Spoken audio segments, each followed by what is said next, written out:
wait, what? That shouldn't be there. What's up, guys? Are we live? Hang on, wait. Oh, it's 7 o'clock. We're about an hour late. That's okay. We're live anyway.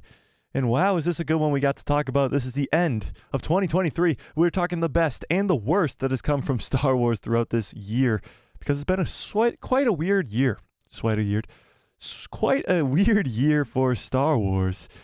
From shows to announcements to Star Wars Celebration to all of this stuff. It's been quite the strange year, so we're going to break it all down, talk about all of it. So let's get right into all of this. What's up, guys? It's Mike, a guy who loves Star Wars. I hope all of you had a fantastic holiday, whether that's Christmas or whatever you celebrate. I hope it was very good. I hope you had a lot of presents, a lot of food. I know I had a lot of food and a lot of presents, but we're going to talk about a lot of stuff today. But the majority of this stream is going to be talking about what was Star Wars like in the year 2023. Was it a good year for Star Wars? Was it a bad year for Star Wars? What content did we get from Star Wars?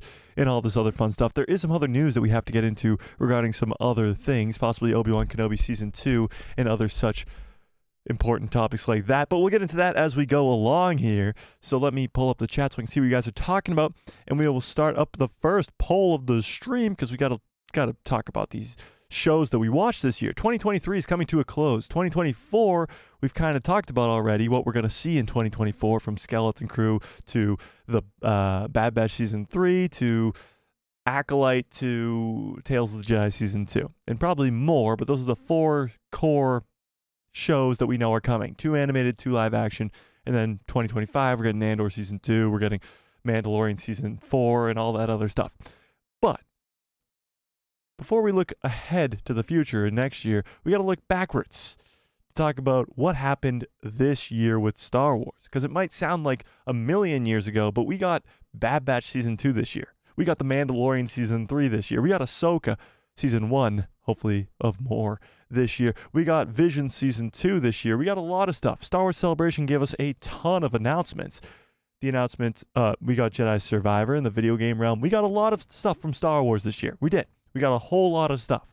So we're going to talk about all of it, whether it was good, whether it was a bad year, whether each project was good, whether each project was bad, whether each episode was good. We're going to talk about all of it, starting from the beginning, back in January and February, all the way up until now, because it was quite the year for Star Wars, quite the year for this channel, and we're going to talk about all of it. We're going to celebrate the year and have a fun little stream here tonight. After the holiday season, fun little stream. How we doing today, chat? Cat's Paw, what's up? Cat's Paw says, made Christmas meals, and then I had to go to work. In Bad Batch, yes. Bad Batch was great, for sure. And that'll be the first thing that we talk about because it was the first thing to be released from Star Wars this year. So, first of all, as you guys are coming into the chat, put your favorite project from 2023 in the chat. Put it in. Is it Bad Batch? Is it Mando? Is it Visions? Is it Young Jedi Adventure? Is it Ahsoka? Is it Jedi Survivor? What was your favorite Star Wars of the year of 2023? Just 2023. So we're not talking Mando Season 1 and 2. Just Mando Season 3, not Bad Batch Season 1. Just Bad Batch Season 2, not Fallen Order. Just Survivor. 2023, what was your favorite Star Wars project? Later on, we'll ask what your least favorite was. But we'll start with favorite for now. Favorite for now, we'll start with, okay? So we're going to actually pull that up while I do this. What was your favorite Star Wars show this year? Actually, we'll just put Star Wars project this year. Whoops, this year. Damn it. There we go. First on the list, we'll go in order. Bad Batch Season 2. Bad Batch Season 2. If I could type today, that would be nice. The Mandalorian Season 3. Mandalorian. Jesus Christ. Mandalorian. There we go. Season 3. Season 3. Then you got, we'll go Jedi Survivor. Because I'm pretty sure I can only do 4 options on these polls, which is stupid, but that's whatever. Jedi Survivor. If I spelled that incorrectly, I don't care. And Ahsoka. So those are your... I spelled Ahsoka wrong too. And Ahsoka. Okay. Those are your 4 options. What was your favorite Star Wars project of the year? Tell me in the chat, please, I gots to know. John Groom says, you've replaced Yoda with Boba. Yes. So the holiday season's over. Christmas is gone. We're back to normal. No more Yoda lights. No more Yoda, Christmas Yoda. No more of that. We're back to Boba. We're back to back. John Groom says Ahsoka was the best. Catspaw says Ahsoka after Bad Batch. So Bad Batch was your favorite. Anthony says the best. Ahsoka, Bad Batch, Mando, Survivor, High Republic. All of them? That's just everything that pretty much came out this year. Happy holidays, Mike. You're wearing one of my favorite Star Wars t-shirts, by the way. May the Force be with you. In light in life. There you go. Yeah, I just got this yesterday for Christmas. So, yeah. All right, let's dive into what we got this year from Star Wars, okay? So we're going to go to Disney Plus, because why not?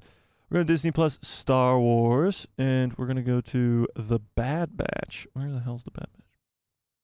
The Bad Batch. And we're going to go through episode by episode and go through a little bit of a look back in time, especially even on this channel, as we go to season 2 of The Bad Batch. Shout out to anybody who was around the channel back in February of this year. We just passed 4,000 subscribers over the weekend, and I cannot thank you guys enough. It was incredible. We celebrated in the Discord. We celebrated on Instagram. We celebrated everywhere because it's awesome.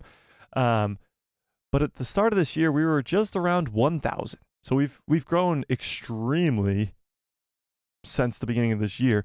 So shout out to any of you guys who were here since February and watching the Bad Batch season 2 with us, because those were some of the few first ever live streams. Thanks, Catspaw. Yeah, 4,000 subscribers is definitely something that shouldn't go unnoticed.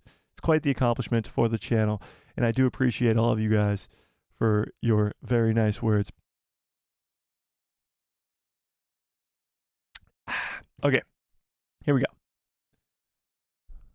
Oh, yes, and if you guys are in the Discord, you know I dressed up as Santa yesterday, and it was quite awesome, I must say. Quite awesome. Yeah. Catspaw says, I've been putting out the word. I appreciate you, Catspaw. I appreciate you. So let's go to season 2. Can I zoom in on this? Oh, I can. Let's go. Okay. Let's go back in time. Season 2 of The Bad Batch started with episode 1 where... See, The Bad Batch is a strange project where it's a lot of filler and a lot of all this other stuff. But the first one was a 2-parter, I believe. It was both released at the same time. We got to go back to Count Dooku's lair from the Clone Wars, but it's after Count Dooku's dead, of course. His head was chopped off. But we got to see his lair back again. And that was the first 2 episodes. We had like a little bit of whatever, and they got split up and all that stuff happened. Then the 3rd episode, I believe, was... the Cody episode. Whoops. Go back. Was the Cody episode. This was the one with Crosshair and Cody. It was one of like the coolest things. Everybody was like, holy shit, Bad Batch is awesome right now. Because Cody, Commander Cody, of course, from Revenge of the Sith and the Clone Wars, we don't know what really happened to him. And this episode didn't really clear that up at all. I mean, what do you guys think happened to Commander Cody? Because at the end of this episode, when Crosshair asks about him, they're like, oh, he went crazy. And we shipped him away, or I forget what they even say. I forget. Do you think we'll see Commander Cody in season 3 of The Bad Batch? I guess that's my question to you guys.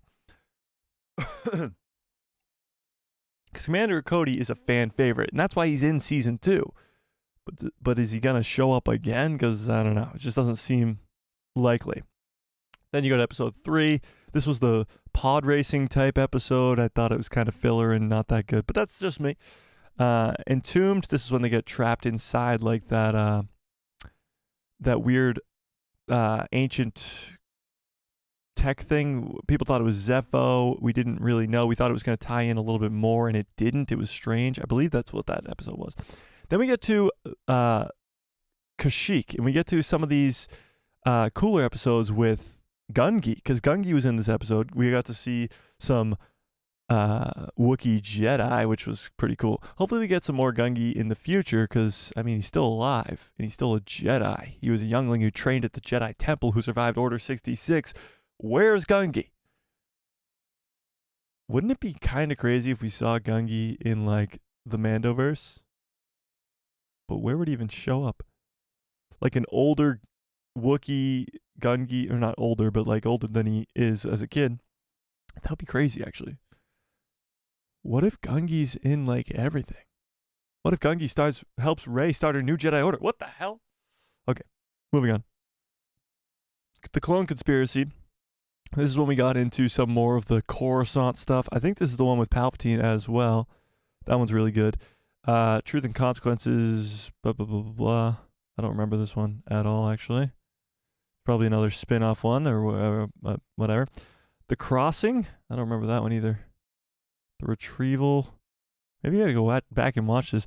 Outpost. The Outpost does ring some bells. This was probably one of the best episodes, if not the best episode of the whole season, with Crosshair going to this snowy planet, and we got to actually see Crosshair kind of turn against the Empire. It was the first time we got to see Crosshair kind of have some different thoughts about what we would see.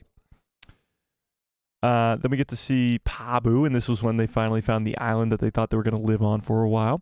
Tipping point is when, of course, Crosshair goes over the tipping point and doesn't believe in the Empire anymore, and he's on Mount Tantus, which is awesome. The summit is referring to Mount Tantus.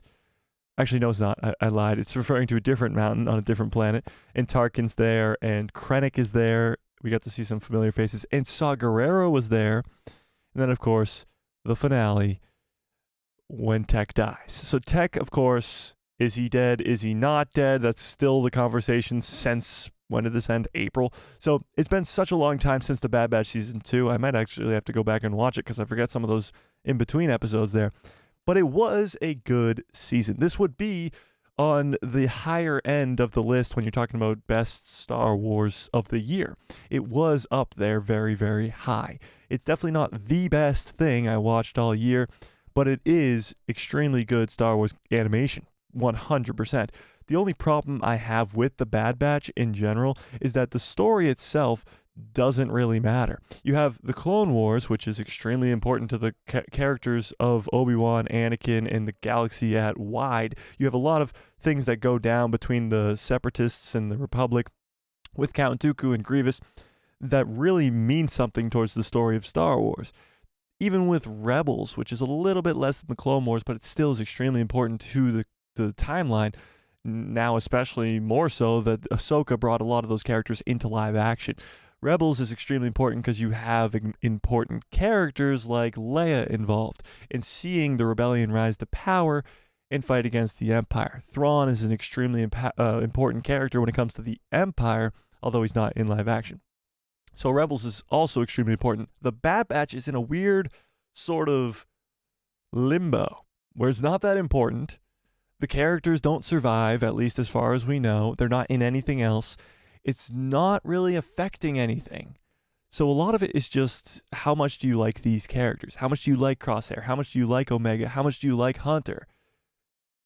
And that's why the numbers for Bad Batch aren't as good as, say, the Rebels or Clone Wars, and that's why it's not really drawing the attention that it should. Now, I think Season 3 will go out with a bang. Season 3 will be the last season, and that is next year.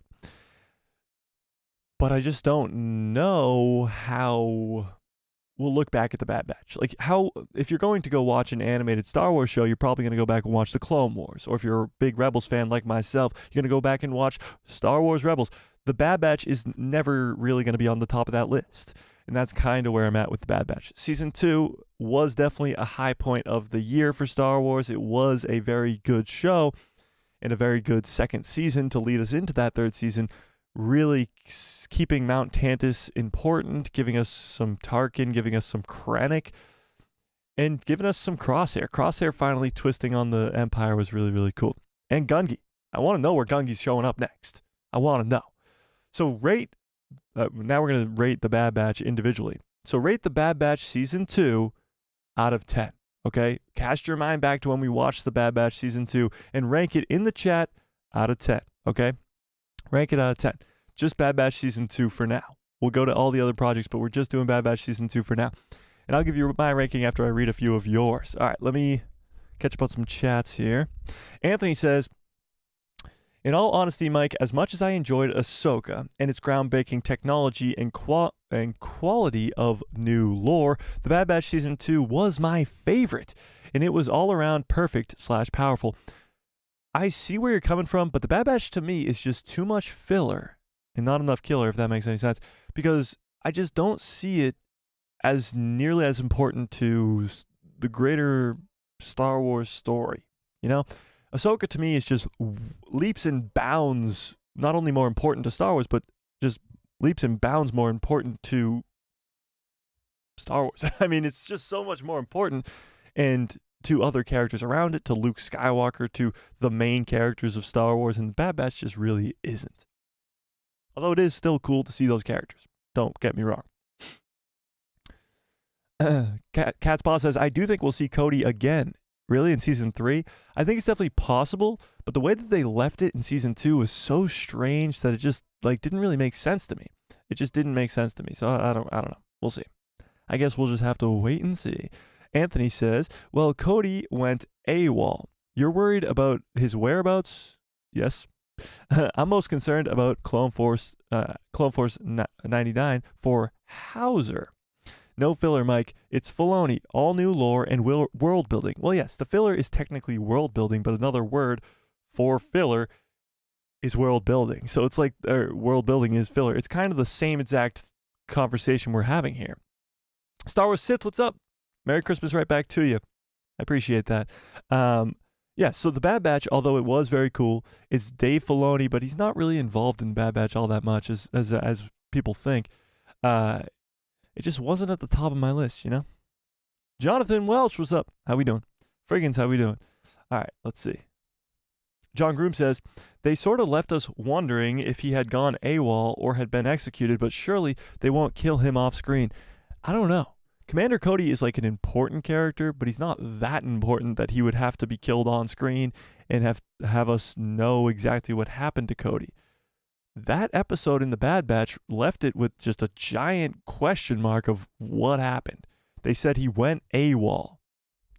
It seemed to me that the Empire killed him off. Like, that's just what I got, but maybe he's still rummaging around somewhere. Catspaw says maybe Cody eventually joins Rex and we'll see him in an animated Clone Rebellion. I know, Catspaw, you still want that Clone Rebellion show. I wouldn't hate it. I definitely would watch it, that's for sure, but I just don't think it's going to happen. Cody, I think he's gone. I think he's definitely gone because you see Rex further down the line in Rebels. He's not with Cody, and Cody's nowhere to be seen forever, like nowhere else. So Anthony says, I'm banking on Gungi being one of the 45 Force-using survivors to witness the dawn of the new Republic. A definite Mandoverse character. He needs to exist, considering the Wookiees are in the High Republic. I want Gungi to be an important part of what the Mandoverse is. I want all the Jedi we can get, honestly. I know a lot of people are upset about more and more Jedi surviving Order 66, but Order 66 was a one instant, just tens of thousands of Jedi dying all at the same time. Of course, a few of them are going to survive. Now, the few of them has gotten more and more and more, as originally we thought it was just Obi-Wan and Yoda, and now we know it's Obi-Wan, Yoda, Kanan, Gungi, Baylan Skoll now, Jude Law's character possibly. Like, we have so many different people who survived Order 66 now that it just kind of gets a little bit ridiculous to a lot of fans. But when you think about the extent of the Jedi, tens of thousands of Jedi, a few of them, a few meaning 10 to 20-ish, is not the biggest deal, you know? Quinlan Voss, yes, Quinlan Voss, what's up, Badger? How we doing? Yeah, makes perfect sense to me. Makes perfect sense to me. And seeing Gungi, which is an interesting character because he's a Wookiee, and Wookiees can live up to, like, how old's Chewie? 200, I believe? They can live up to 200, 300 years old. Gungi could be a part of Rey's new Jedi Order. That'd be pretty damn cool, if you ask me. Cal Kestis, of course. Cal Kestis. How could I forget Cal Kestis? I've never been too excited about Gungi, but I could see where he could be seen in the Mandoverse story. Yeah, it's always a question of where have they been this entire time? Where? Because, like, you look at Cal Kestis, if he gets brought into live action, where was he during the original trilogy? Where was Baylan during the original trilogy? People talk about Mace Windu surviving the fall in Revenge of the Sith. I don't think it happened, but if it did, where is he during the original trilogy? It's all major questions of where do these characters fit into the puzzle. Now, there's a lot of different places they can be. Tanalorr was just introduced in Jedi Survivor this year. That could be a safe haven for Force sensitives that Cal Kestis could be working with. We know that Gungi is on Kashyyyk. Now, did Vader come and track him down and kill Gungi? We don't know that for sure. It's not in any Vader comics, I don't believe, as far as I know. It's not in any Vader comics, but we'll see. John Groom says, Bad Batch was important as far as clarifying the overall story of the clones, and may be important in showing how clones move forward.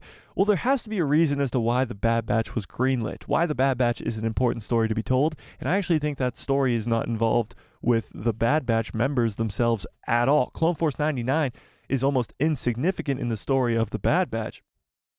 I think the overall story that's being told or being set up for the future endeavors is Mount Tantiss.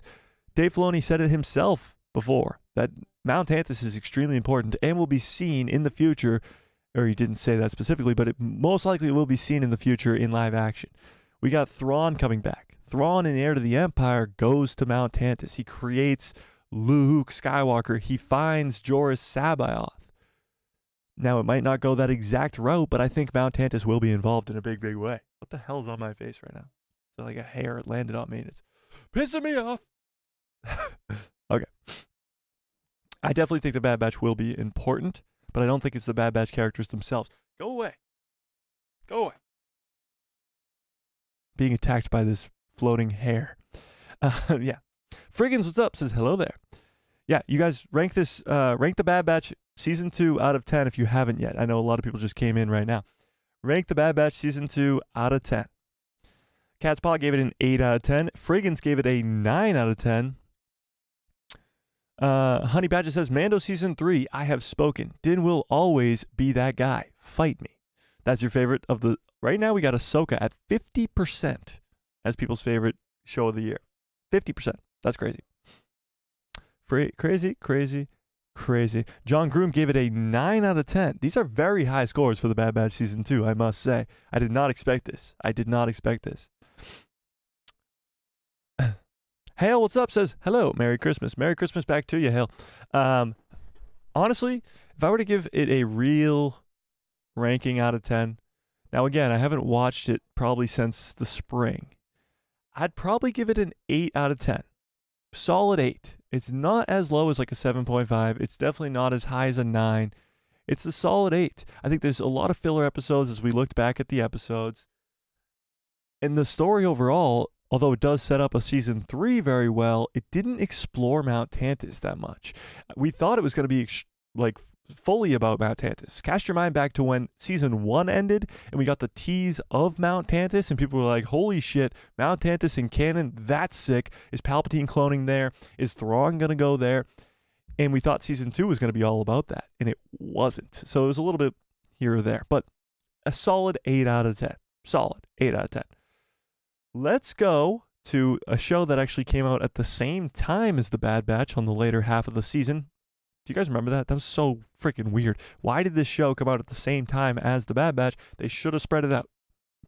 We had all the time in the world between May to August to have another show involved there, but these two came out at the exact same time, and that is The Mandalorian Season 3. Now, I know a lot of people online have mixed opinions on The Mandalorian Season 3, so we're going to break it all down and talk about it, okay? The Mandalorian Season 3 came out over almost 2.5-ish years after the second season of Mando. There's a big gap there because not only the firing of Gina Carano, but also the cancellation of the Rangers of the New Republic show. There was a lot that went into what happened in The Mandalorian Season 3, or why it sort of ended out the way that it did.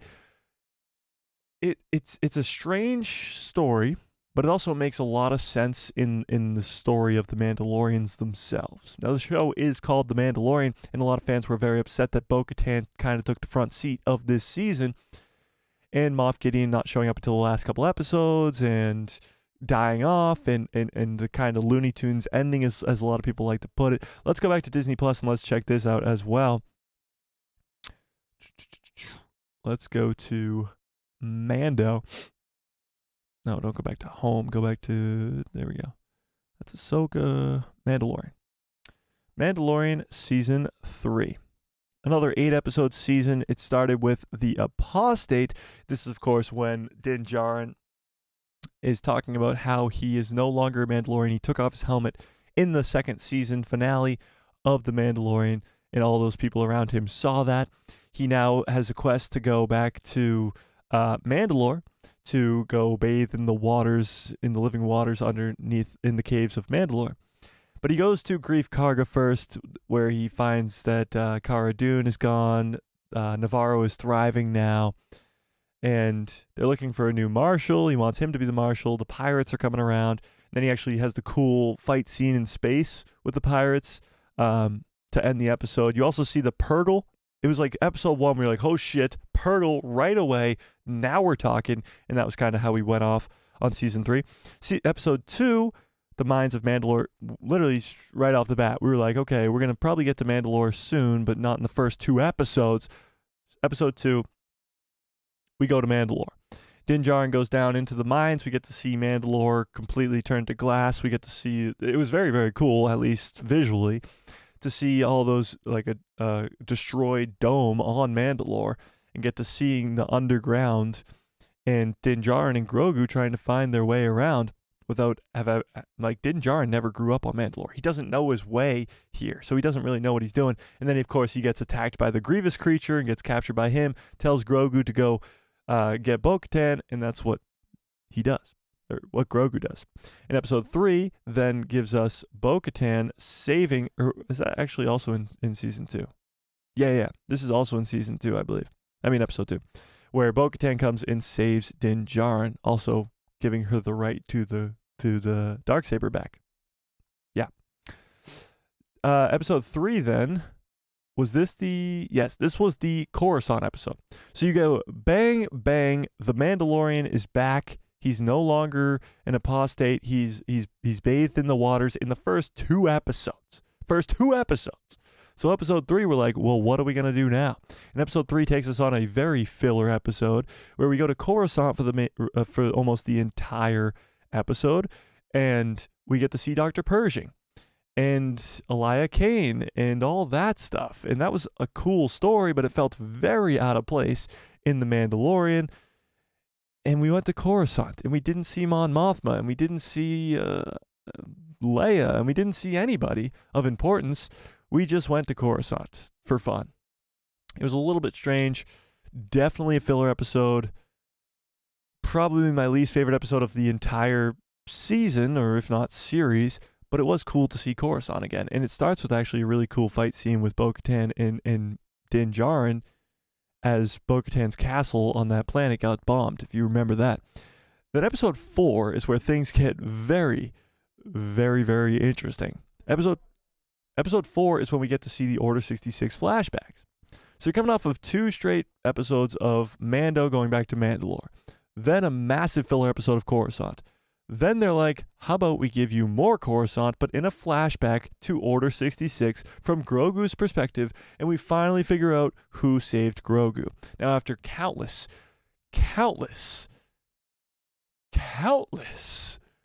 theories and speculation about who saved Grogu, I made a ton of videos, you made a ton of videos, we all had our theories and speculations about who saved Grogu from the Order 66. People thought Palpatine. People thought Anakin did in an instance of light side coming back in, and he was like, "Oh, I'll save Grogu." People thought Obi-Wan and Yoda when they went to the Jedi Temple. People thought all this stuff. Well, I guess not Obi-Wan, but Yoda. People thought all this other stuff. So never, of course, ever did anybody expect it to be Keller and Beck. And Keller and Beck is the one who saved Grogu, and that is, of course, played by Ahmed Best, who played Jar Jar Binks. It was a very good redemption. It was a good feel, but no one ever expected that.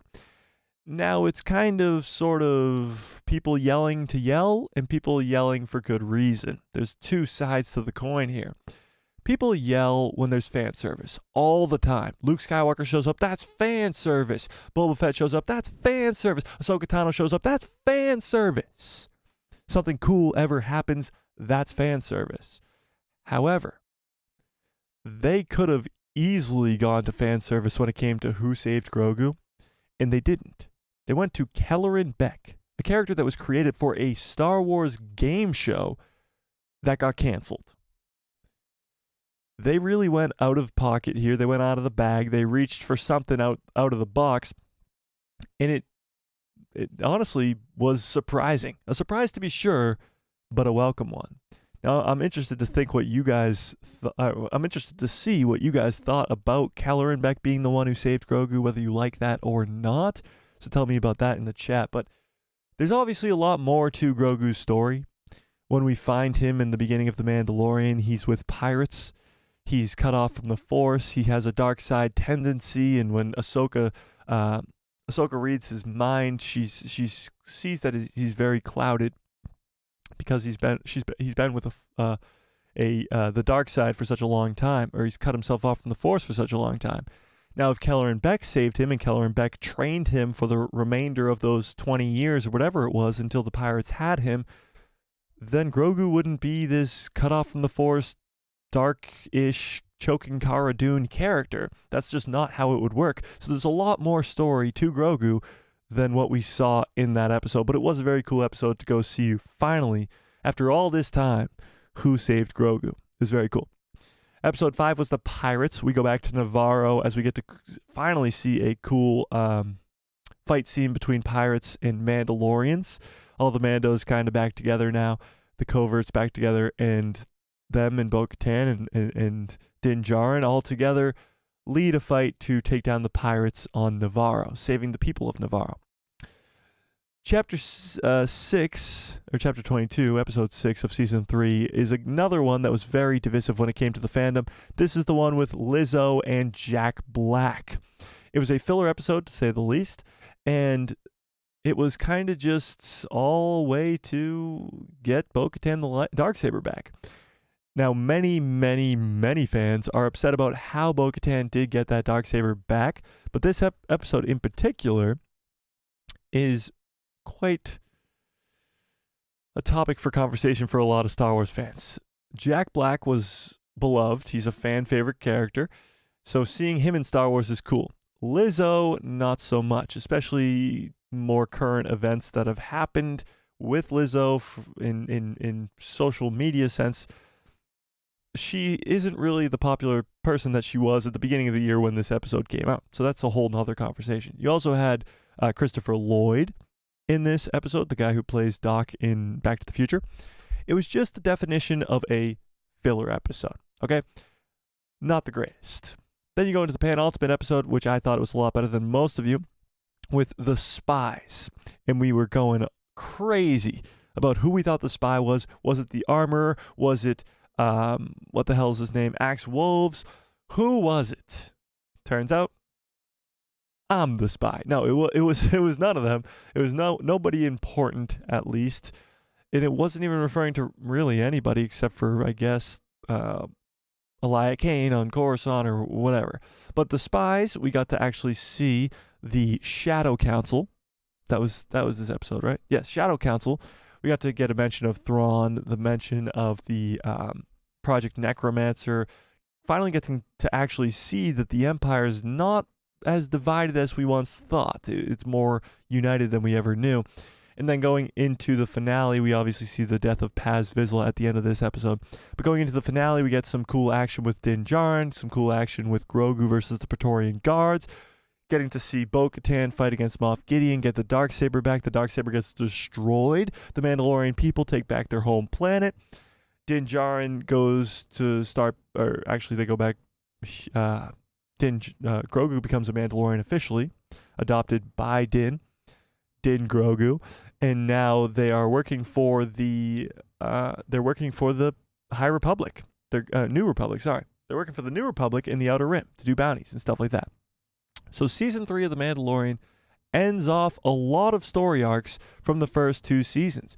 From Moff Gideon's character dying off, to Din and Bo-Katan bringing all the Mandalorians back together and reclaiming their home world of Mandalore, reuniting all of the Mandalorian people after thousands upon thousands of years of civil wars. They finally did what had to be done to save the planet. It's also an ending for the Darksaber, which ends a weird rule of if you have the Darksaber, you can rule on Mandalore.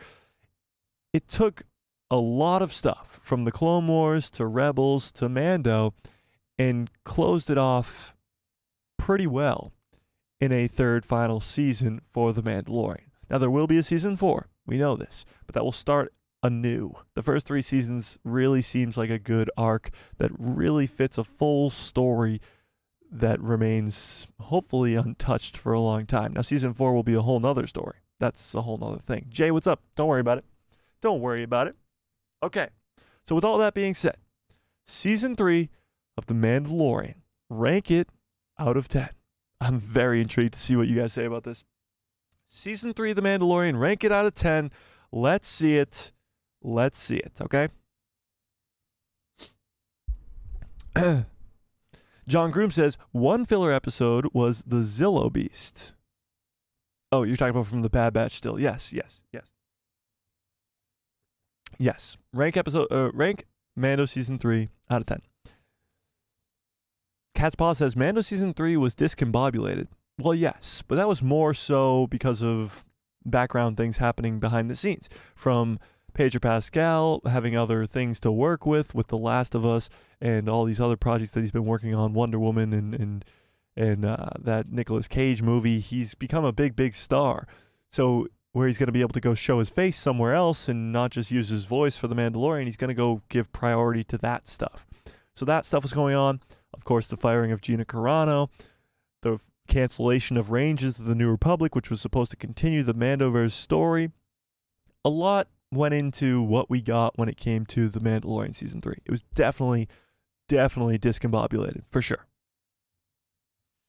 Honey Badger says, I repeat, I do not want a Mandalorian movie. I don't care if it's a trilogy. I don't want them to change it from a show unless he gets outshined by Bo-Katan or Sabine Wren. I want Season 1 and 2 Din Djarin and Sir Jedi Mandalorian Din Grogu to return to their original roots. I can bring you in warm or I can bring you in cold. But that's the whole gist of it, Badger, is he's supposed to go on this arc where he's not that guy anymore. His first lines are, I can bring you in warm or I can bring you in cold. That's his very first line in Season 1. He's a bounty hunter. He doesn't care about anybody. And that's the arc that we go on for 3 seasons. By the end of it, he cares so much about Grogu that he literally takes him on as his own child. And he's come so far. He didn't trust droids. Now he trusts a droid to take care of the most important person in his life, in Grogu, where Grogu's literally sitting inside of an IG-11 unit the entire show. Din Djarin goes on quite an incredible story arc through 3 seasons. It's incredible. It's absolutely incredible. So I hate to break it to you, but he's not going back to that bounty hunter man. He's not going to be he's going to be badass. He's just not going to be the guy you remember from Season 1, if that makes sense. Nah, screw that arc.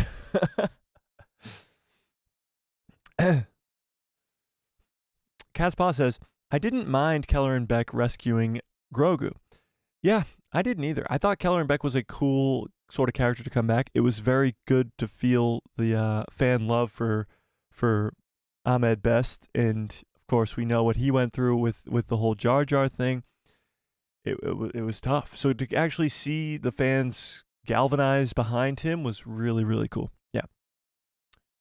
Yeah. Honey Badger says, why bring that up? I almost forgot about Lizzo. Yep. Cat's Paw says, I hated the Lizzo episode. Yeah, that was a tough episode. It definitely was a tough episode, that's for sure. Cat's Paw says, Mike's the spy hiding in the shadows. Yeah. True story. Jay says, sorry, Mike. Hi, Mike. Sorry, I'm late. Don't worry about it, Jay. I appreciate you being here. And he gave Mando Season 3 an 8 out of 10. Cat's Paw gave it a 5 out of 10. Honey Badger says 9 likes, 7 views. That's what I like to see / hear. They all liked the stream and keep it up. We all like the stream. Keep it up, people. There you go. Yeah, smash that like button. Cat's Paw says, I mean, the Mando story was too discombobulated as well. The Mando stories were too discombobulated as well. I don't really know what you're referring to. Like the Mando stories from like Clone Wars and stuff? Honey Badger says he needs to say, I can bring you in warm, or my son will Jedi mind trick you and take a Purgle into the new beyond. Hang on, what? And you will get spanked from Ahsoka and my wife Sabine. That's what I want. Okay, that should be the new line. I can bring you in warm, or my son will Jedi mind trick you and take you to a Purgle to the new beyond to get spanked by Ahsoka. It rolls right off the tongue if you ask me. Hashtag Din will always be that guy to me. There you go. Perfect. Oh, hail Grimmer. Hal has become a member of the people who love Star Wars, and you know what that means. You know what that means. Do you know what that means? Hal, welcome to the people who love Star Wars.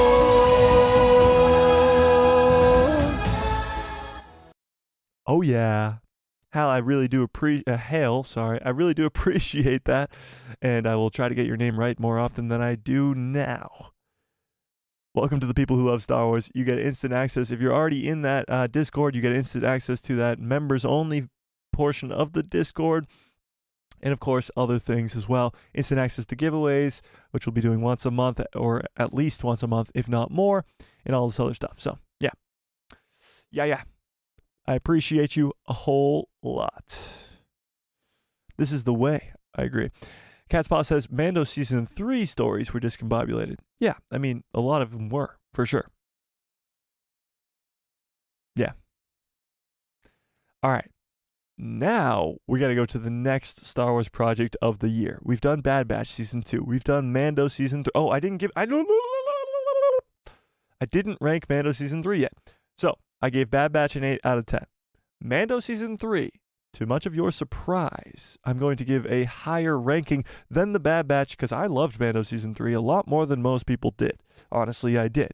I know there was filler episodes. The whole Coruscant shit doesn't really make sense. The Lizzo episode doesn't really make sense.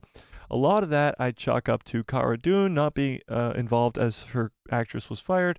And, of course, the cancellation of the Rangers of the New Republic. That story still has to be told piece by piece in other projects. That's the problem. However, The Mandalorian Season 3 was quality, was really, really good, was entertaining. Order 66 flashbacks, awesome, cool action sequences. Getting to see Moff Gideon finally die and his whole arc come to an end. Getting that Shadow Council meeting before we even knew that Thrawn was coming. All that stuff was really, really cool. And with that being said, I give Mando Season 3 an 8.5 out of 10. So Bad Batch is at a 8 out of 10. Mando Season 3 is an 8.5 out of 10. Moving on, we are going to hit one of the best things, I think, of the year, and that was Jedi Survivor. Okay? So Star Wars Jedi Survivor. Did you guys play this game? Give me a 1 into the chat if you played Jedi Survivor. Jedi Survivor? Did you play it? Jedi Survivor with Cal Kestis. Did you play it? Jedi.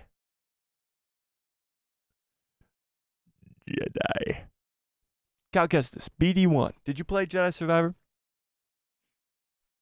Jedi Survivor came out, I believe, the last weekend of April, something like that. It was around the time of Star Wars Celebration. It was like right after Star Wars Celebration, I think, is when it dropped. I'm not too sure. I forget. But it came out shortly after The Mandalorian Season 3 ended, and it was incredible. Not only was the story on par from the first one, it was a completely different story, but it was a very, very good story.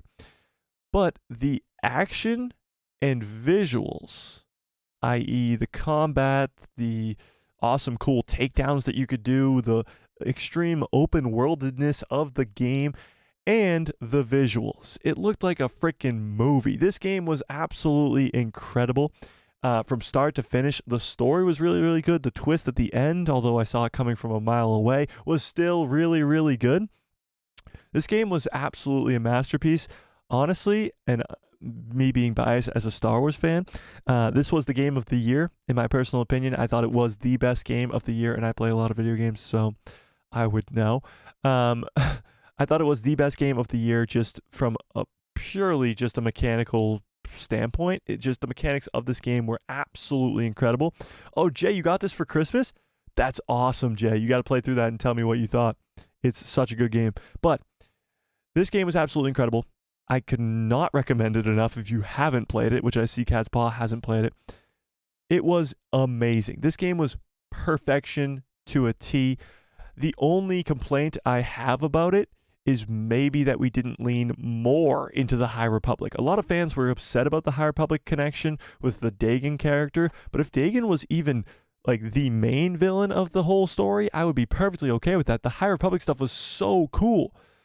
Maybe a little bit more Zepho, too, because Zepho were extremely intriguing in the first game.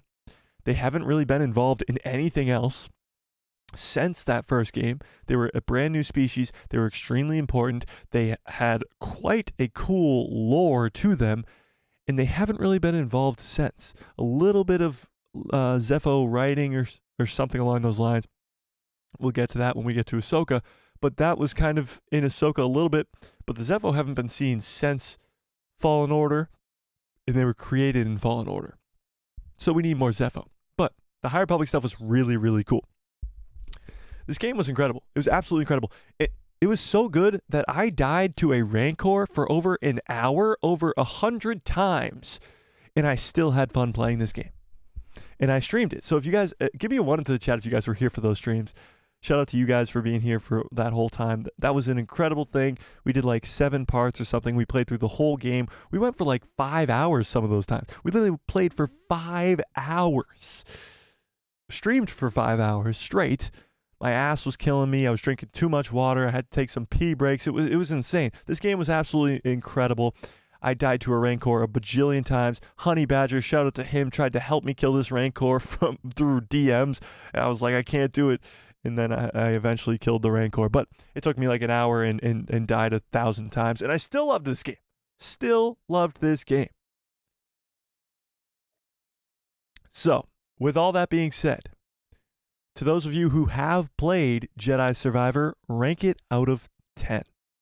Rank this game out of 10. Tell me in the comments below, or in the chat below.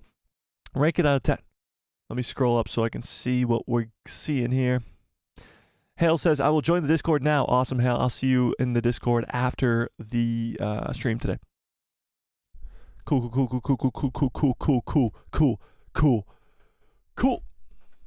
Honey Badger says, I loved this game and predicted that Bode. Oh, I can't spoil any of this. So, oh, he doesn't spoil it. I loved this game and predicted that Bode being exactly what he was, and I absolutely loved it. I need 22% left to platinum this game on my PlayStation 5. Really? 22%? That's it? Come on, Badger. Get on that grind. Come on. I don't even know how close I am to platinuming that game. I don't think I'm close at all, though, because I kind of just went through the story mode of it, and I didn't really do much of the other stuff. But yeah, it was quite the game for sure. Hale says, I thought it should have won Game of the Year. Me too. 100% me too. Just based off of purely the story and just visually how incredible it was. What did win Game of the Year, by the way? Do we know? Does somebody know? Help me in the chat. Do you know what won Game of the Year? Was it Zelda? Did Zelda actually end up winning it? I don't know. Honey Badger says, I can't wait until Jedi 3. They can take until 2027 to release this game, and I'll patiently be waiting for the final installment. Well, I hope it doesn't take until 2027. That's, what, 4 years away now? That would be disastrous.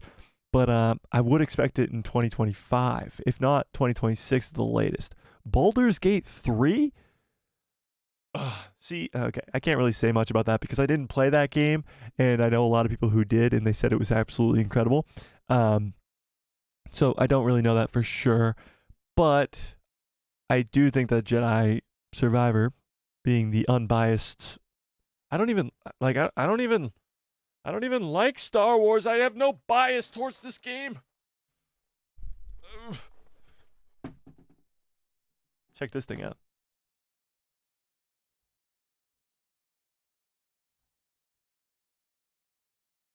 Pretty damn cool. While we're completely off topic, did any of you guys get anything cool Star Warsy for Christmas? Anybody get any cool Star Warsy stuff for Christmas? Star Wars? What's Star Wars? I know, right? What's Star Wars, guys? Yeah, I completely thought Jedi Survivor should have won Game of the Year. That's horse manure. Hale says, for sure the best game of the year. Enjoyed it. Just it's a super game. I completely agree. Completely agree. Honey Badger says Dagan was a little weak to me. Kind of wish he was a bigger threat. Yeah, that's true, but they did the whole twistaroo thing that he wasn't really the main threat, which was kind of cool, but at the same time, Dagan would have been awesome. Yeah. Hale says, true, I really liked Dagan and the High Republic introduction. Yeah, Dagan was really cool. And the High Republic is such a strange thing because it exists in novels in comics right now. And the novels and comics aren't really selling that well. However, the people who do read those comics and novels, I've read the first phase, will tell you that it's really, really good. I think the story's really good. The new characters are really good. It's good. It's a great story. However, if it's not going to be in animation, live action, and games, people aren't really going to know about it. Especially normies are definitely not going to know about it. So putting it in Jedi Survivor, giving us a little taste of the High Republic, was really, really cool. We know that Star Wars Eclipse is on the way. At some point, we'll get that game. That'll take place in the High Republic. We're going to get a lot more High Republic for sure, and I can't wait. Honey Badger says, I introduced Mike to the Rancor. Yeah, Badger, you actually made me go to the Rancor. I eventually had to go fight the Rancor, but you made me go there, and I was really upset about it. Cat's Paw says, someone I will have to remember whom, but they have made a YouTube movie for Fallen Order. I watched it, though, and it was good. Really? A movie on Fallen Order? That's pretty cool. That's pretty cool. I wonder how they did that. Forever a core memory. Yeah, it is. Beating that Rancor. What a day. Hale says 10 out of 10. Honey Badger says 10 out of 10. The next installment will be the final piece of the greatest trilogy of all time. Well, here's the thing. When it comes to video games, video game trilogies, there aren't many of them. And for the ones that there are, they aren't really that good. So if Jedi 3 is a step up from Jedi Survivor, just like Jedi Survivor was from Jedi Fallen Order, and the story is good, wow. Wow, wow, wow, wow, wow. The Jedi trilogy of Jedi Fallen Order, Jedi Survivor, and Jedi 3 is going to be the best trilogy of video games ever. Ever, ever, ever. I can't even think of another trilogy of video games that would even come close. Like anywhere close. Now, maybe you could argue if Spider-Man makes a third game, but again, that's not on the docket. So, we'll see. Yeah, I don't get it. Does anybody play Baldur's Gate 3? And is it any good? Honey Badger says, Jedi Survivor and Marvel Spider-Man 2 should both have been the game of the year, in my opinion. No other games come close to Jedi Survivor and Spider-Man 2. I have not played Spider-Man 2 as I have an Xbox and not a PlayStation, but I have watched people play it, you specifically, Honey Badger, and it does look very, very good. I'll give it that. Hale says, I'm playing Baldur's Gate now, and it's really good, but Survivor should have won easily. Well, there you go. Isn't Baldur's Gate like a... Isn't Baldur's Gate like a multiplayer game? I'm not too sure. Somebody help me out. Hale says Cameron Monaghan should have won best performance too. Yeah, the best part is Cameron Monaghan is an incredible actor. He's an incredible actor from before even Jedi Survivor and Jedi Fallen Order. He was in a lot of other things. Shameless, I believe. I watched him in Gotham. Anybody seen the show Gotham? It was like was it a CW show? I forget what it was on, but it was a DC show about a young Batman, like a young Bruce Wayne. He wasn't even Batman yet. And it was just the villains of Gotham, like Penguin, Riddler, all those people. And Jim Gordon was the one who was the hero of the show, trying to take down all the bad guys. And it was really, really good. And actually, Cameron Monaghan was the Joker in that show.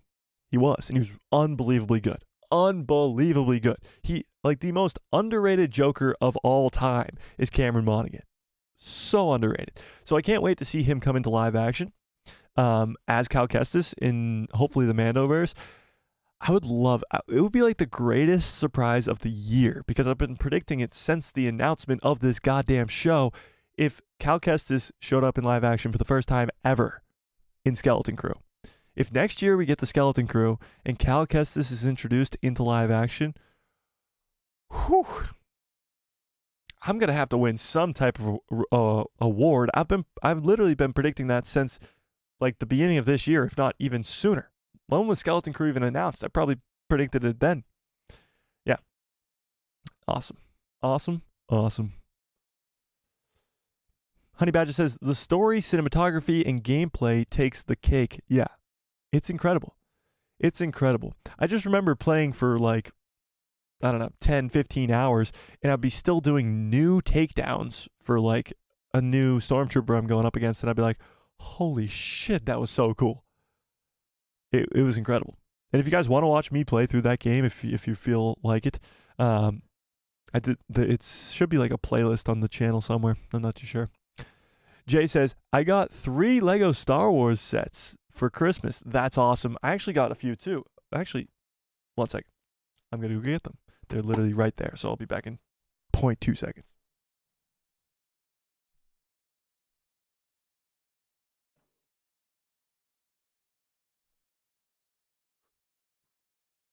Hang on one second.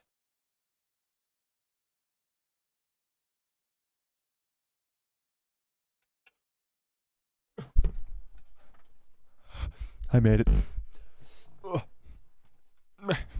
Oh yeah, something cool that I got for Christmas actually is this. It's called a Stream Deck. Now I haven't set it up yet for this stream, but it's very, very cool. It's like this little panel thing. This is it out of the box.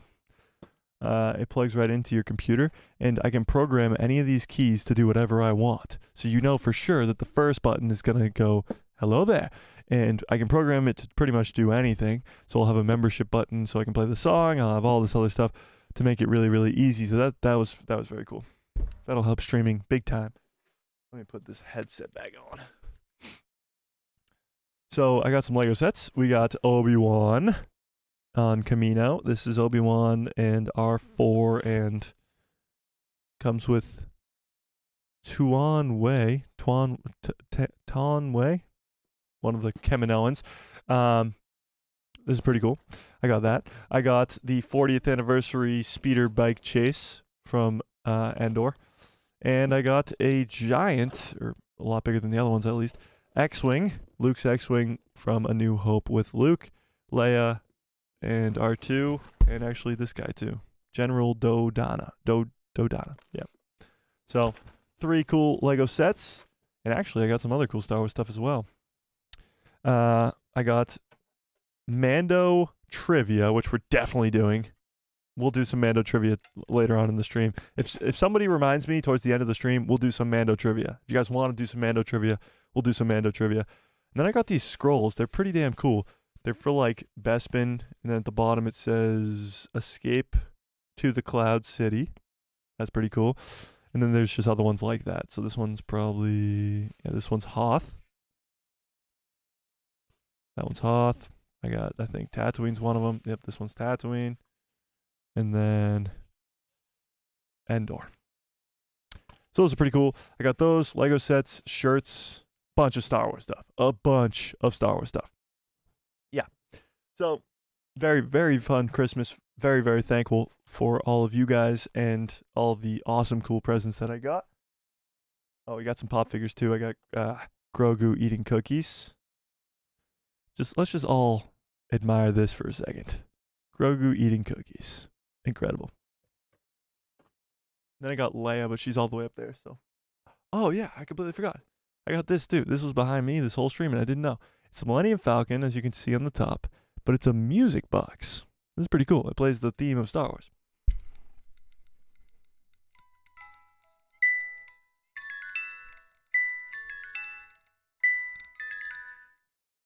Pretty cool. That'll be sitting right there. That's pretty cool. That's kind of, I mean, I got a lot more stuff probably that I'm forgetting, but yeah, this shirt, some other cool Star Wars stuff. You know, a lot of Star Wars stuff. When you're a freaking nerd like I am, with a YouTube channel called A Guy Who Loves Star Wars, and an Instagram with a guy who loves, and a Twitter or an X with a guy who loves Star Wars, you're gonna get a lot of Star Wars stuff for Christmas, and I'm not complaining. Honey Badger says, that was dope. I'm jealous, and I got a Boba Fett snowman. Yeah, Snowba Fett. That's pretty good. Yeah, the Boba Fett snowman was cool. I saw that in the Discord. Yeah. Cat's Paw says, I won a Darth Maul Funko Pop. That's true, you did. That is true, you did. Honey Badger says, my best called it moment, especially of all time, especially watching it live on Twitch. Yeah, that was pretty good. That was pretty good. Og MC, what's up? Says, yo, how's your night going? My night's going great, Og. How are you? It's been a while. Hale says, Mass Effect is a amazing game trilogy. I actually never have played the Mass Effect games. Maybe I'll have to do that. Maybe I'll just have to do that. Honey Badger says, Theory is making holograms of Luke. Guess Vader 2 will come out when I have grandkids. I actually think Vader 2 comes out next year now. And I saw that hologram of Luke. That's pretty cool, actually. I don't know how he did that. He's got a whole team working for him behind the scenes, but that's pretty damn cool. Hale says, I love Cameron Monaghan in Gotham and Shameless. You saw Gotham? Isn't Gotham like such an underrated show? It's really, really underrated. Yeah. Honey Badger says, call him like I see him. Oh, no. Those are cool. Thanks, Jay. I appreciate that.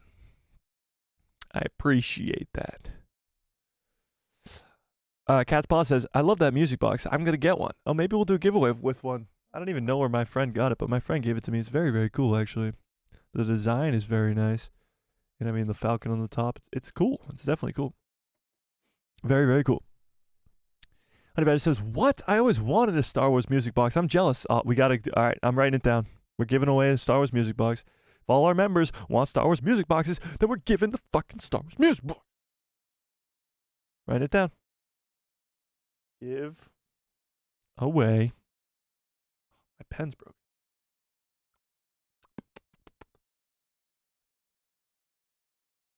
Right, God damn it. Breaking out a new pen.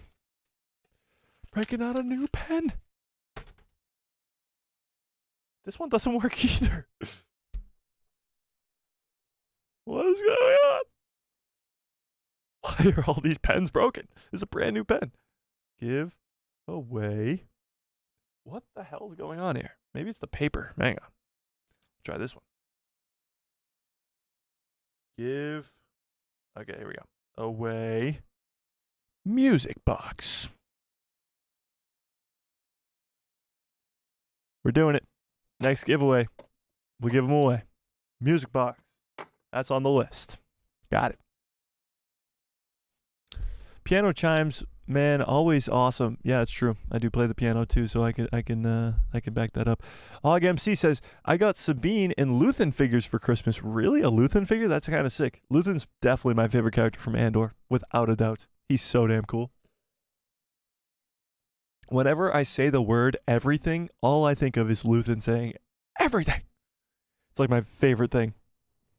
Cat's Paw says, I received more Doctor Who stuff than Star Wars this year. Really? Doctor Who? You big Doctor Who fan? Isn't there a new Doctor Who? I have never seen a single episode of Doctor Who, so I could not tell you, but I think there's a new one. Hale says, Gotham is so underrated. Jim Gordon was so good in that. Lots of people were. Yeah, that show is incredible. Incredible. Extremely underrated. Honey Badger says, I heard Vader 2 was coming out for about 6 years now, Mike. We're going to get GTA 6 before Vader 2. That's funny. No, I really hope we get to see Vader 2. Vader 1 is really good, and now I know, like, Theory has so much more experience that Vader 2 is probably going to be leaps and bounds better than the first. Honey Badger says, bad pens who like to disregard orders. Oh, there you go. Bad pens like to disregard orders. All right, let's get back on track here. We completely lost the name of the game when it came to this stream, which is the best and worst of Star Wars in 2023. So we've gone through the Bad Batch, which I gave an 8 out of 10. The Mandalorian Season 3, which I gave an 8.5 out of 10. Now we got out of 10 Jedi Survivor. Now, I personally thought it was a masterpiece. I give it a 10 out of 10 all day long, 24/7, 365, and on a leap year, add that whatever more. That game was a 10 out of 10, 100%. Can't wait for the third one, all that stuff. Now, moving on to a little bit more of a shaky topic, okay? Shaky. And that is Visions Season 2. I don't know why I couldn't think of it, but Visions Season 2. I was like, what the hell's the name of that thing? Visions Season 2. Okay, let's go to it on Disney+. Visions Season 2. Did you guys even watch Visions Season 2? I know a lot of people just didn't even watch it. They were like, nope, no, I'm good. No, I'm good. Nah, I'm good. Visions Season 2. Now, here's the weird thing. Visions is Legends. It's Legends. It's the only Legends material that Lucasfilm themselves produce, which is strange, but it is Legends nonetheless. Hale didn't even watch Season 2 of Visions. I don't even blame you. I know a lot of people didn't. However, Season 1 of Visions, I thought was incredible. I know I loved Episode 1. I hated Episode 2. I loved Episode 3. And there was a bunch of episodes I loved, a bunch of episodes I hated. And Season 2 kind of went down the same path. Loved Episode 1. I loved Episode 2. Loved Episode 3, actually. Hang on. Didn't really... It wasn't my thing, Episode 4, but it was okay. Episode 5 was pretty good, actually. I do think it was pretty good. Episode 6, whoops. Episode 6 was all right. It wasn't really my cup of tea either. Episode 7 was another one that was like, okay. I really liked Episode 8, actually. And Episode 9, oh, that one. Yeah. That one was not really my thing. But what was interesting about Season 2 was I actually thought it was better as a whole. As a whole, 9 episodes. Was Season 1 9 episodes too? I think it was. Yeah, so they're both 9 episodes. As a whole 9 episodes, I actually think Episode 2 was a lot better. I mean, Season 2. Season 2 was a lot better. Season 1 had better singular episodes. Like, I think the Ronin episode, which is Episode 1 of Season 1, is the best episode of Visions so far. The name says Star Wars is dead. The name, great name. And I'm very sorry that you feel that way. That must be a tough life that you lead.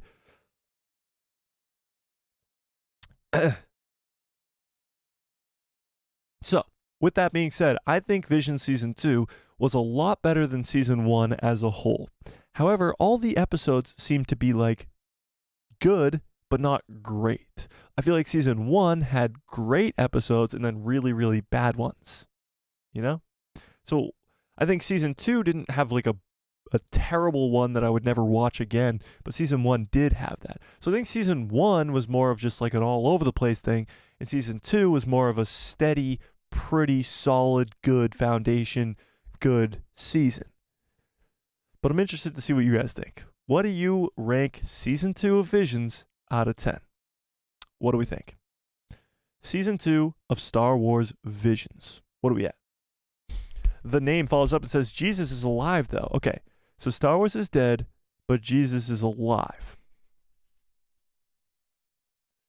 Well, Jesus was born yesterday, so you can't argue with that. But you also said Star Wars is dead. And that I definitely can argue with.